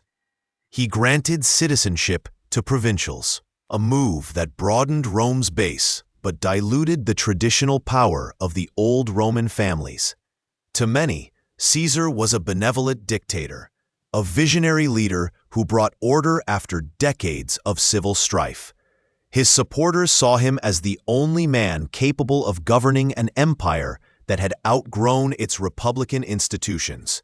They pointed to his clemency towards former enemies, his administrative brilliance, and his genuine popularity among the common people and the legions. But to others, particularly within the old senatorial aristocracy, he was a tyrant, a man who had extinguished the flame of liberty and usurped the power that rightfully belonged to the Roman people, or at least to their elected representatives. The whispers grew louder, fueled by Caesar's increasingly regal bearing. He often wore a purple toga, traditionally reserved for triumphing generals, and even that was a temporary garment. He rode in public on a white horse, a symbol of Jupiter. Most alarming of all, he accepted statues of himself, even one inscribed to the unconquerable god. These gestures, perhaps intended to solidify his authority and awe his subjects, instead ignited a deep-seated fear among those who remembered the kings of Rome, banished centuries ago. The very word king was anathema to the Roman ear, synonymous with oppression and tyranny. Among the most prominent of these fearful, disillusioned men were Gaius Cassius Longinus and Marcus Junius Brutus.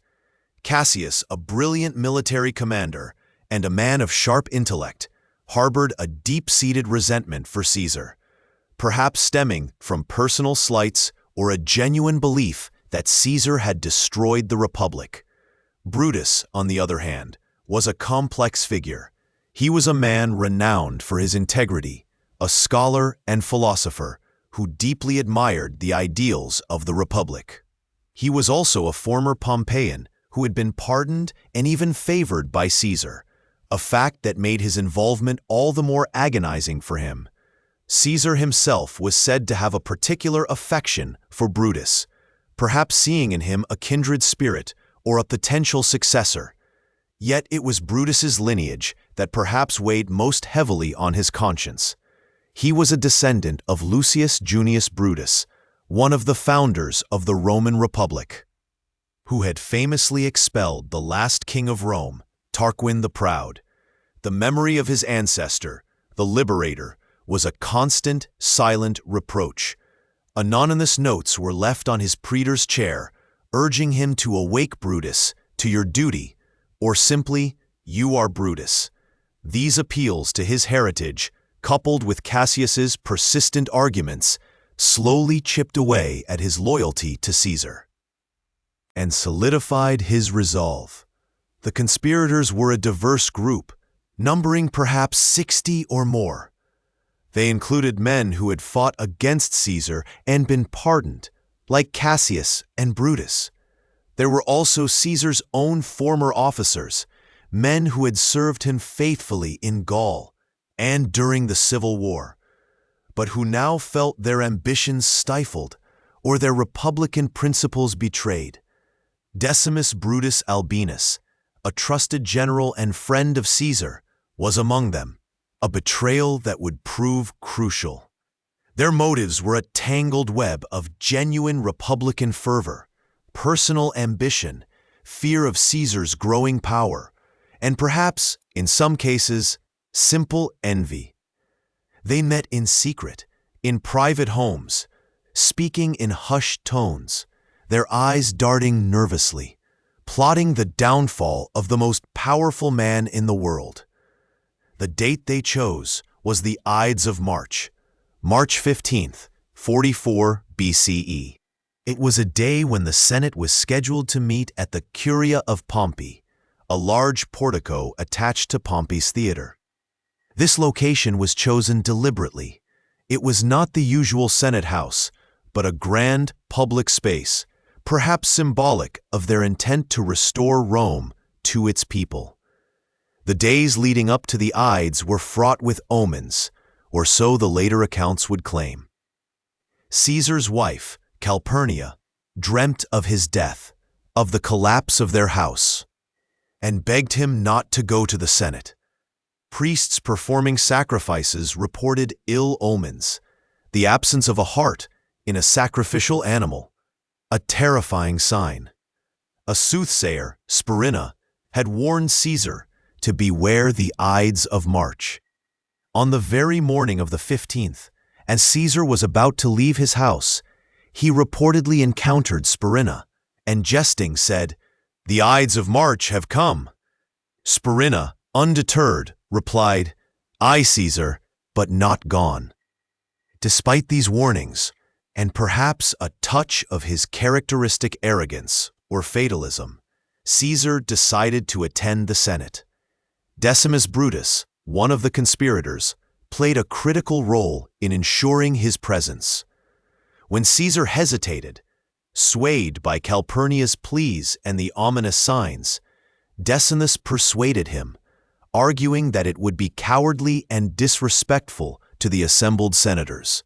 He even offered to accompany Caesar, providing a seemingly trustworthy escort. As Caesar made his way through the streets of Rome, the crowds parted for him, as they always did. It is said that a man handed him a scroll detailing the conspiracy, but Caesar, perhaps distracted or too busy to read it, tucked it away among his other papers, unread. The scroll, if it truly existed, was a cruel twist of fate, a warning that arrived moments too late. Inside the Curia of Pompey, the conspirators waited, their hearts pounding. They had hidden daggers beneath their togas. The plan was meticulously laid out. They would surround Caesar, preventing any escape, and each would strike a blow, ensuring collective responsibility and preventing any single assassin from being blamed or singled out for revenge. When Caesar entered, the senators rose in deference. He took his seat. The conspirators, feigning a plea, crowded around him. Tullius Cimber, one of the conspirators, approached Caesar, ostensibly to beg for the return of his exiled brother. As Cimber knelt, he tugged at Caesar's toga, a prearranged signal. This was the moment.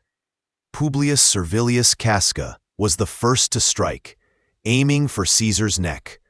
The blow was glancing, not fatal. Caesar, startled, cried out, "Casca, you villain, what are you doing?" He tried to defend himself, perhaps even attempting to use his stylus as a weapon. But then, the others surged forward. Daggers flashed in the dim light of the portico. Each conspirator, in their frenzy, sought to strike a blow. Caesar, a seasoned warrior, fought back initially, but as the blows rained down and he saw the faces of men he had trusted, men he had pardoned, men he had promoted, a profound realization must have dawned on him. When he saw Marcus Brutus among them, raising his dagger, the shock was too great. According to tradition, Caesar uttered his famous last words, "Et tu, Brute? You too, Brutus?" Though some scholars suggest he may have said something in Greek, perhaps "Kaisu teknon," "You too, my son?" Regardless of the exact words, the sentiment was one of utter betrayal. He pulled his toga over his head, perhaps to preserve his dignity in death, or simply to shield his eyes from the horror. He fell at the foot of a statue of Pompey, his old rival, perhaps a final, ironic twist of fate. He had been stabbed 23 times. Silence descended upon the Curia, broken only by the gasps of the non-conspiratorial senators, who had fled in terror, and the ragged breathing of the assassins. For a moment, the conspirators stood over Caesar's body, their daggers dripping, a mixture of triumph and terror in their eyes. Brutus, holding his bloody dagger aloft, cried out to the empty benches, "Romans, we are once again free." They then marched out of the Curia, their daggers still bare, intending to proclaim their deed to the Roman people. They went to the Forum, expecting to be hailed as liberators, as saviors of the Republic. But the reaction was not what they had anticipated. Rome, upon hearing the news, did not erupt in cheers. Instead, a stunned silence fell, followed by confusion and then slowly, a rising tide of fear and anger. The common people, who had largely benefited from Caesar's rule and admired him, were bewildered and outraged. The legions, fiercely loyal to their general, were furious. The Senate, initially paralyzed, began to realize the gravity of the situation. The conspirators, finding no immediate popular support, retreated to the Capitoline Hill, a fortified position, where they remained for several days, pondering their next move. They had killed the dictator, but they had no clear plan for what came next. They had removed the head, but the body of the Roman state, vast and complex, remained, and it was far from headless. Mark Antony, Caesar's loyal friend and co-consul, quickly seized the initiative. He was a shrewd politician and a powerful orator. He had been conspicuously absent from the Senate meeting that day, perhaps by design or chance. He obtained Caesar's will and his private papers, while the conspirators remained holed up. Antony delivered a masterful eulogy for Caesar in the Forum. He read Caesar's will, which generously bequeathed money to every Roman citizen and left his vast gardens as a public park. He then displayed Caesar's blood-stained toga and pointed to each wound, recounting the betrayal. The effect was electrifying. The Roman populace, already grieving, was whipped into a frenzy of rage. They built a pyre in the Forum and cremated Caesar's body there, a spontaneous act of devotion. They then hunted down and attacked known conspirators, forcing many to flee Rome. The city descended into chaos, a stark contrast to the orderly republic the assassins had hoped to restore. The immediate aftermath of Caesar's death was not the return to republican liberty, but a descent into further civil war. The power vacuum created by his assassination was immense. There was no clear successor, and the various factions, the remaining Caesarians, the conspirators, and those who simply sought to gain power in the ensuing chaos, began to vie for control. One figure, however, would emerge from the shadows, a young man who would ultimately claim Caesar's mantle. Gaius Octavius, Caesar's adopted son and heir, was just 18 years old when his adoptive father was murdered. He was a quiet, unassuming youth, studying in Apollonia, but he possessed a keen intellect and an iron will. He immediately returned to Rome, determined to claim his inheritance and avenge his father's death. The conspirators, in their zeal to eliminate a tyrant, had misjudged the mood of the Roman people and underestimated the enduring power of Caesar's legacy. They had acted on principle, or so they claimed. But their actions plunged Rome into another round of bloody conflict. that would ultimately lead not to the restoration of the Republic, but to its final demise and the birth of an empire. The Ides of March, intended as a day of liberation, became instead the catalyst for an even more profound transformation of the Roman world. The ghost of Caesar would haunt Rome for decades, his name and his image invoked by those who sought to consolidate power, and his assassination serving as a cautionary tale of the perils of both tyranny and unchecked ambition. The dream of the Republic, already fragile, shattered irrevocably on that fateful day. The hush that fell over Rome in the immediate aftermath of Caesar's assassination was not one of peace, but of a stunned, precarious silence, a breath held collectively before the inevitable storm. The Ides of March, 44 BCE, had shattered not only a man, but the fragile illusion that the Republic, in its ancient form, could endure. The conspirators, among them Brutus and Cassius, had believed that by eliminating the perceived tyrant, they would restore the old order, rekindle the fires of liberty that had, in their eyes, been smothered by Caesar's ambition. Yet the very act of regicide, intended to liberate, instead plunged Rome into a deeper, more brutal civil war than any before. For a brief, disorienting moment, the conspirators held the initiative. They occupied the capital, proclaiming their deed as a patriotic act. Cicero, ever the orator and a staunch defender of republican ideals, even proposed an amnesty, a desperate attempt to avoid further bloodshed by legitimizing the assassination while preserving the state. But the Roman populace, who had adored Caesar, saw not a liberator, but a martyr. His will, read publicly, revealing generous bequests to every Roman citizen and the donation of his vast gardens across the Tiber for public use, inflamed their grief into a furious rage. Mark Antony, Caesar's loyal lieutenant and co-consul, masterfully exploited this sentiment. His eulogy, delivered over Caesar's body in the Forum, was a performance of raw emotion, turning the crowd's sorrow into a weapon against the assassins. He displayed Caesar's blood-stained toga, pointed to the wounds, and recounted his general's triumphs and generosity. The people, weeping openly, seized torches and set ablaze the Senate House, then the homes of the conspirators, who were forced to flee Rome for their lives. The power vacuum left by Caesar's death was immense, and into it stepped a surprising figure, Octavian, Caesar's adopted son and heir.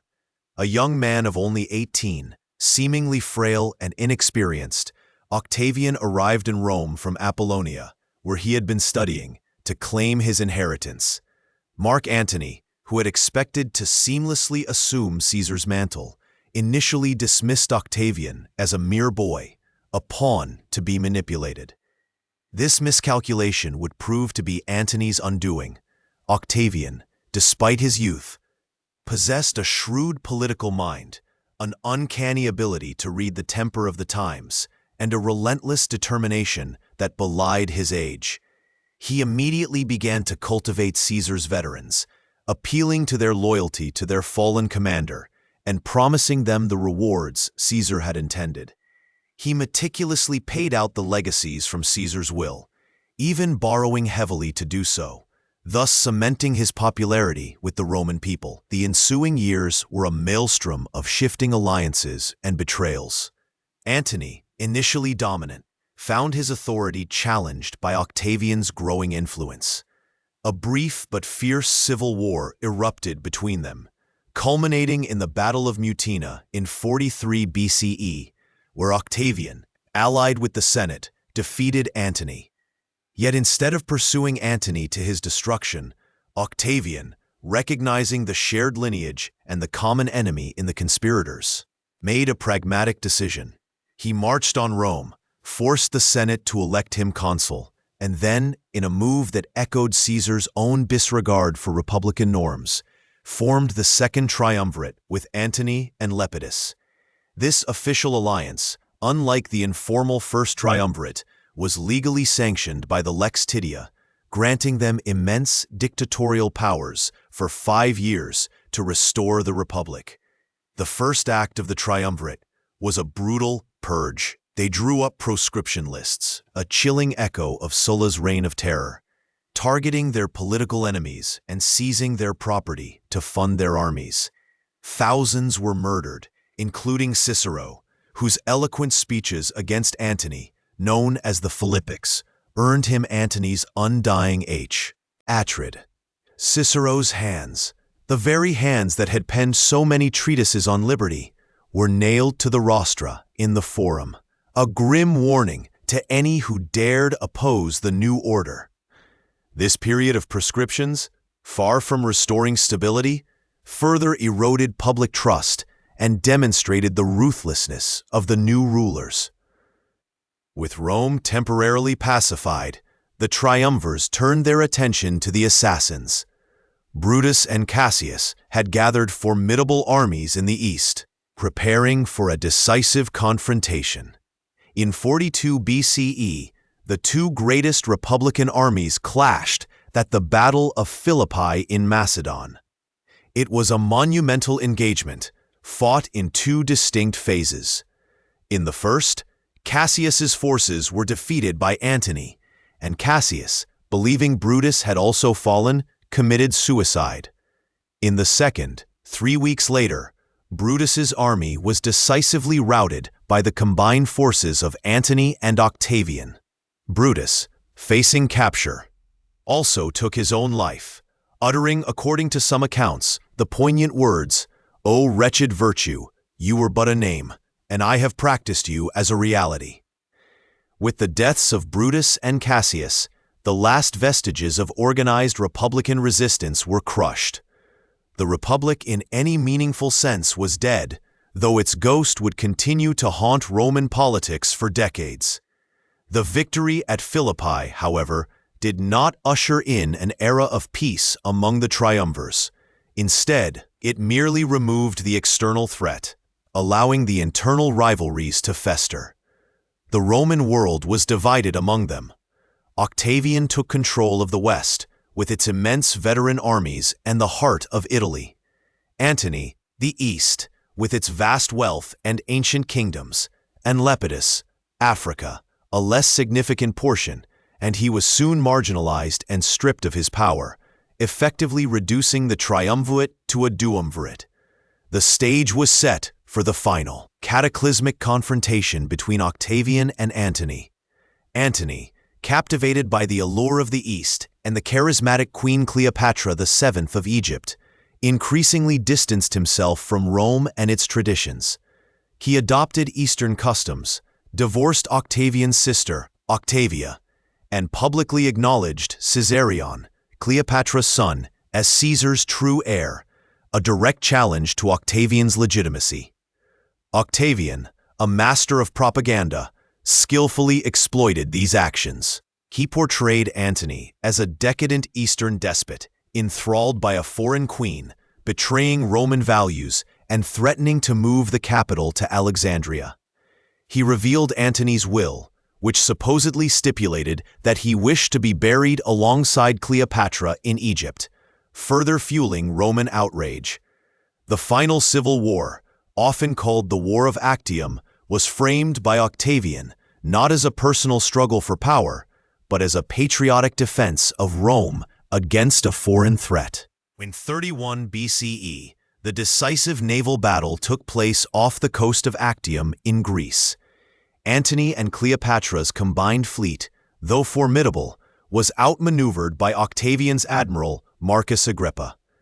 Cleopatra, seeing the tide turn, fled with her ships, and Antony, abandoning his fleet, followed her.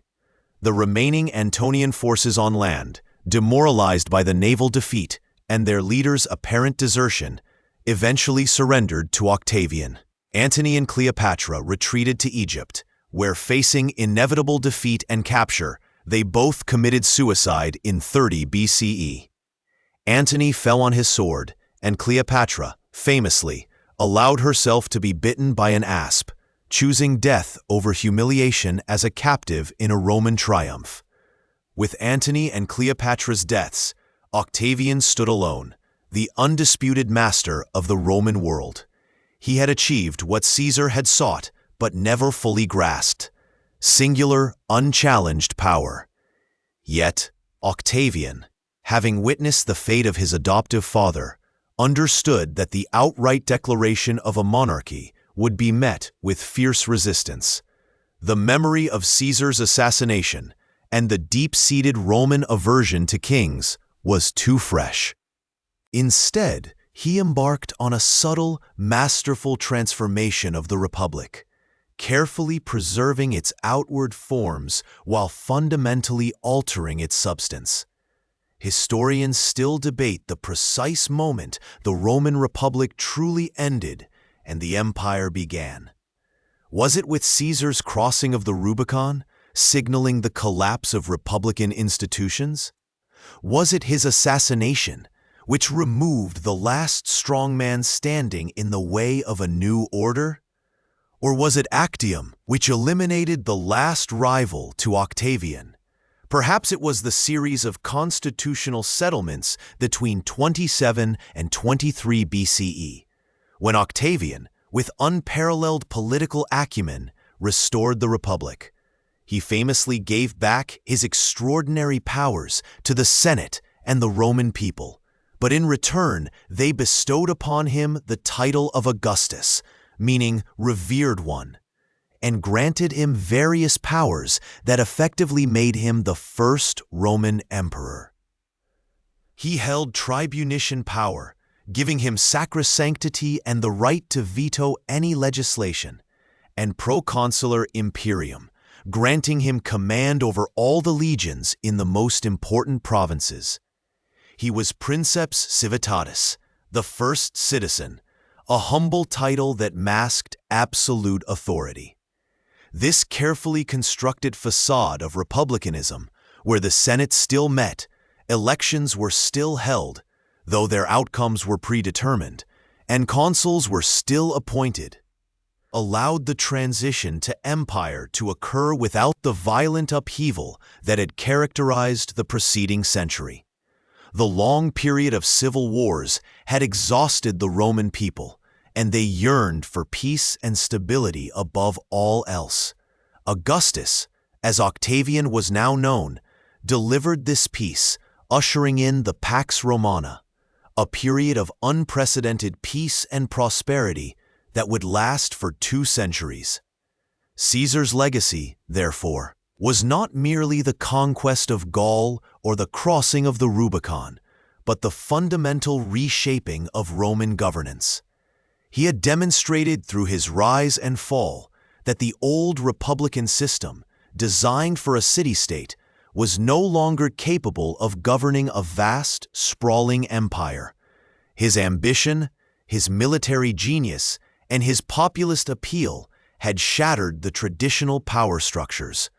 He had shown that a single, charismatic individual, backed by loyal legions, could override the Senate and the established aristocratic elite. His dictatorship, however brief, provided a blueprint, a precedent for centralized rule.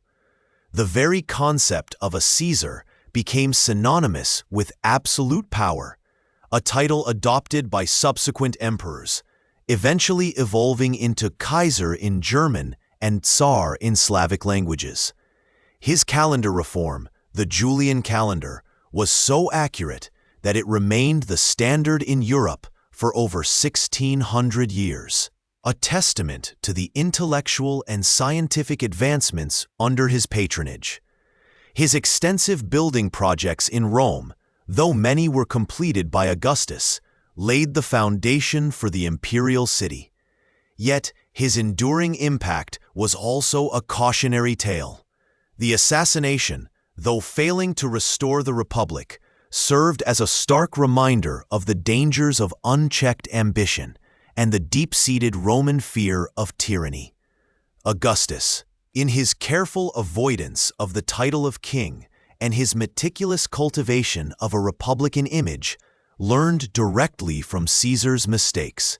He understood that power, to be lasting, needed not just military might, but also popular consent and a veneer of constitutional legitimacy. The Roman Republic, which had endured for nearly 500 years, had been a system of checks and balances, of annually elected magistrates and a powerful Senate. It was a system built on the ideal of liberty, of shared governance, even if that liberty was primarily enjoyed by the aristocratic elite. But the strains of empire, the vast wealth flowing in, the expansion of slavery, the professionalization of the army, and the rise of powerful, charismatic generals who commanded personal loyalty from their troops rather than loyal tie to the state had slowly eroded its foundations. Caesar was not the sole cause of its demise, but he was the catalyst, the figure who, perhaps unwittingly, delivered the final, decisive blow. His life and death proved that the Republic, stretched beyond its limits, could no longer contain the ambitions of its most powerful citizens.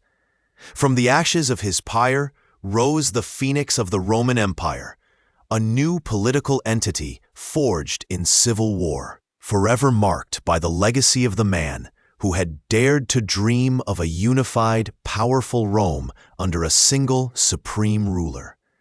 The whispers of the old republic, of liberty and shared governance, would echo through the marble halls of the empire, a constant, subtle reminder of what had been lost and what had been gained in the tumultuous journey from republic to empire.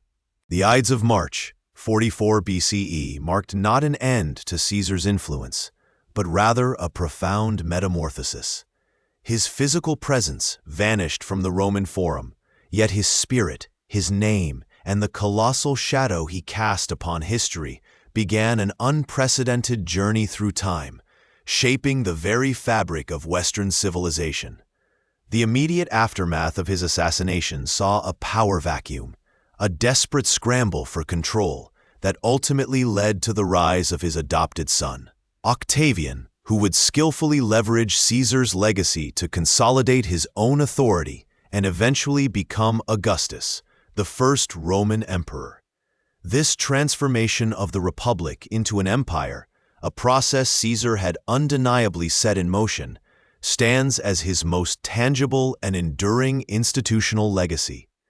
The very title Caesar became synonymous with emperor, adopted by rulers for centuries, from the Roman emperors themselves to the German Kaisers and Russian Tsars, a testament to the immense prestige and power associated with his name. Beyond the political, Caesar's impact permeated the intellectual and cultural spheres. His literary contributions, particularly his Commentary de Bello Gallico and Commentary de Bello Civili, offered not merely historical accounts, but also masterworks of Latin prose, studied and admired for their clarity, precision, and rhetorical power. These works, intended partly as propaganda to justify his actions, paradoxically became invaluable primary sources for understanding the Gallic Wars and the civil conflict. They reveal a meticulous strategist, a keen observer of human nature, and a master of self-presentation. Generations of scholars and military strategists have pored over his campaigns, dissecting his tactics, his logistical brilliance, and his psychological warfare. The bridge he built across the Rhine in just 10 days, for instance, remains a marvel of ancient engineering, a testament to Roman ingenuity and Caesar's audacious vision.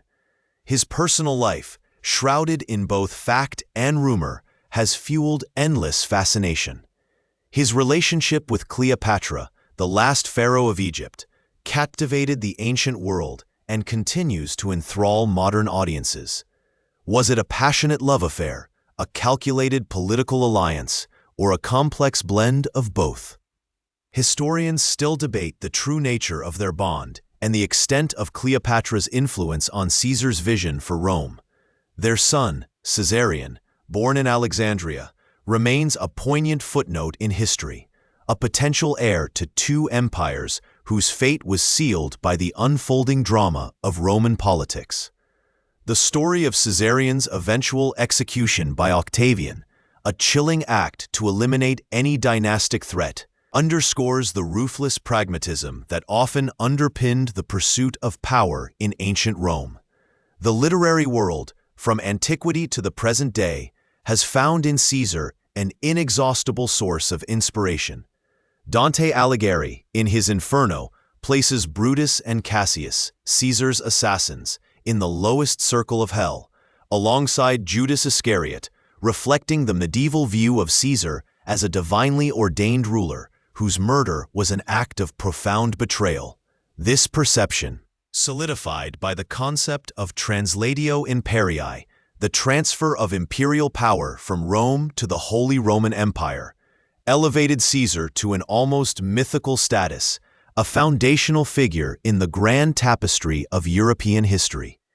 Shakespeare's Julius Caesar, penned in the late 16th century, perhaps more than any other work, cemented Caesar's image in the popular imagination.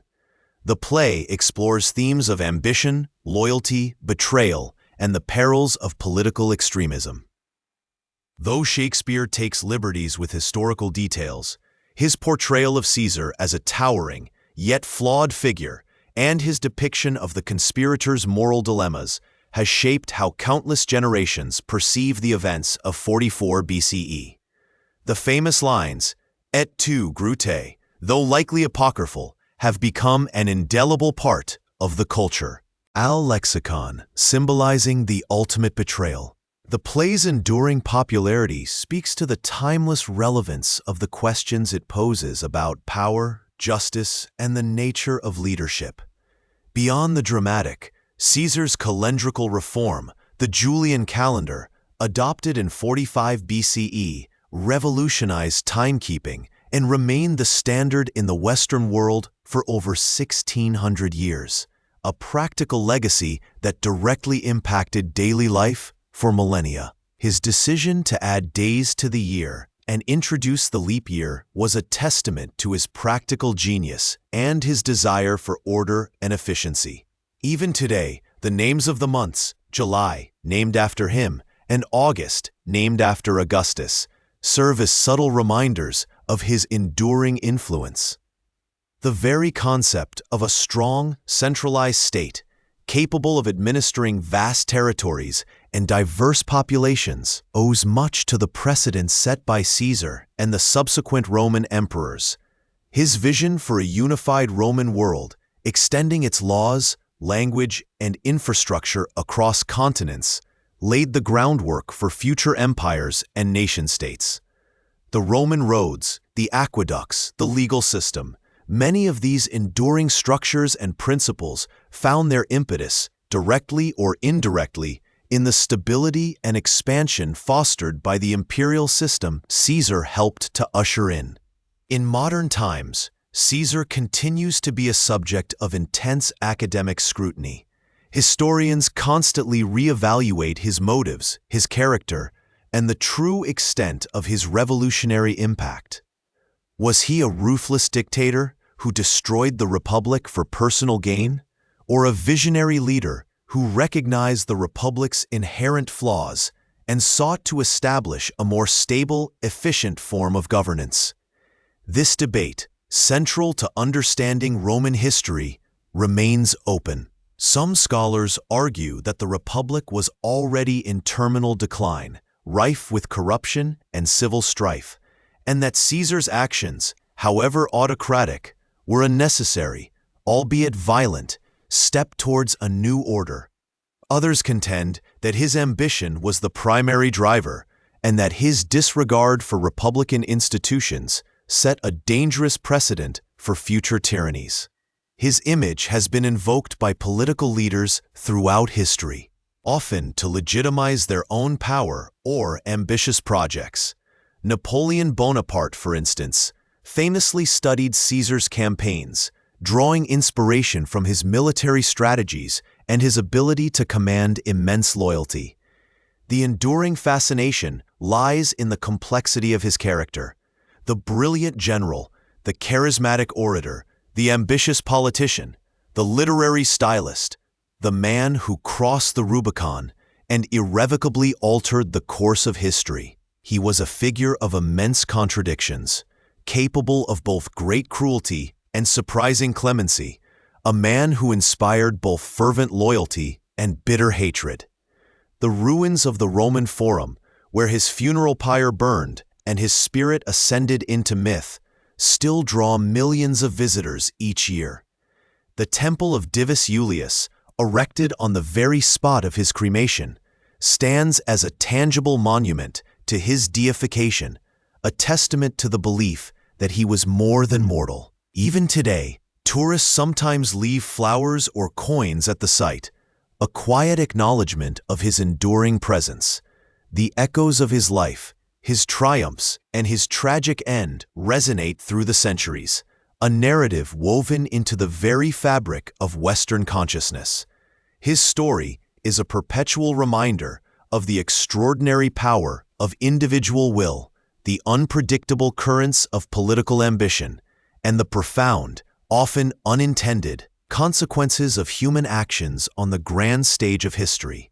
The name Caesar is not merely a historical designation. It is a symbol, a concept, a legend that continues to shape our understanding of leadership, power, and the relentless march of time.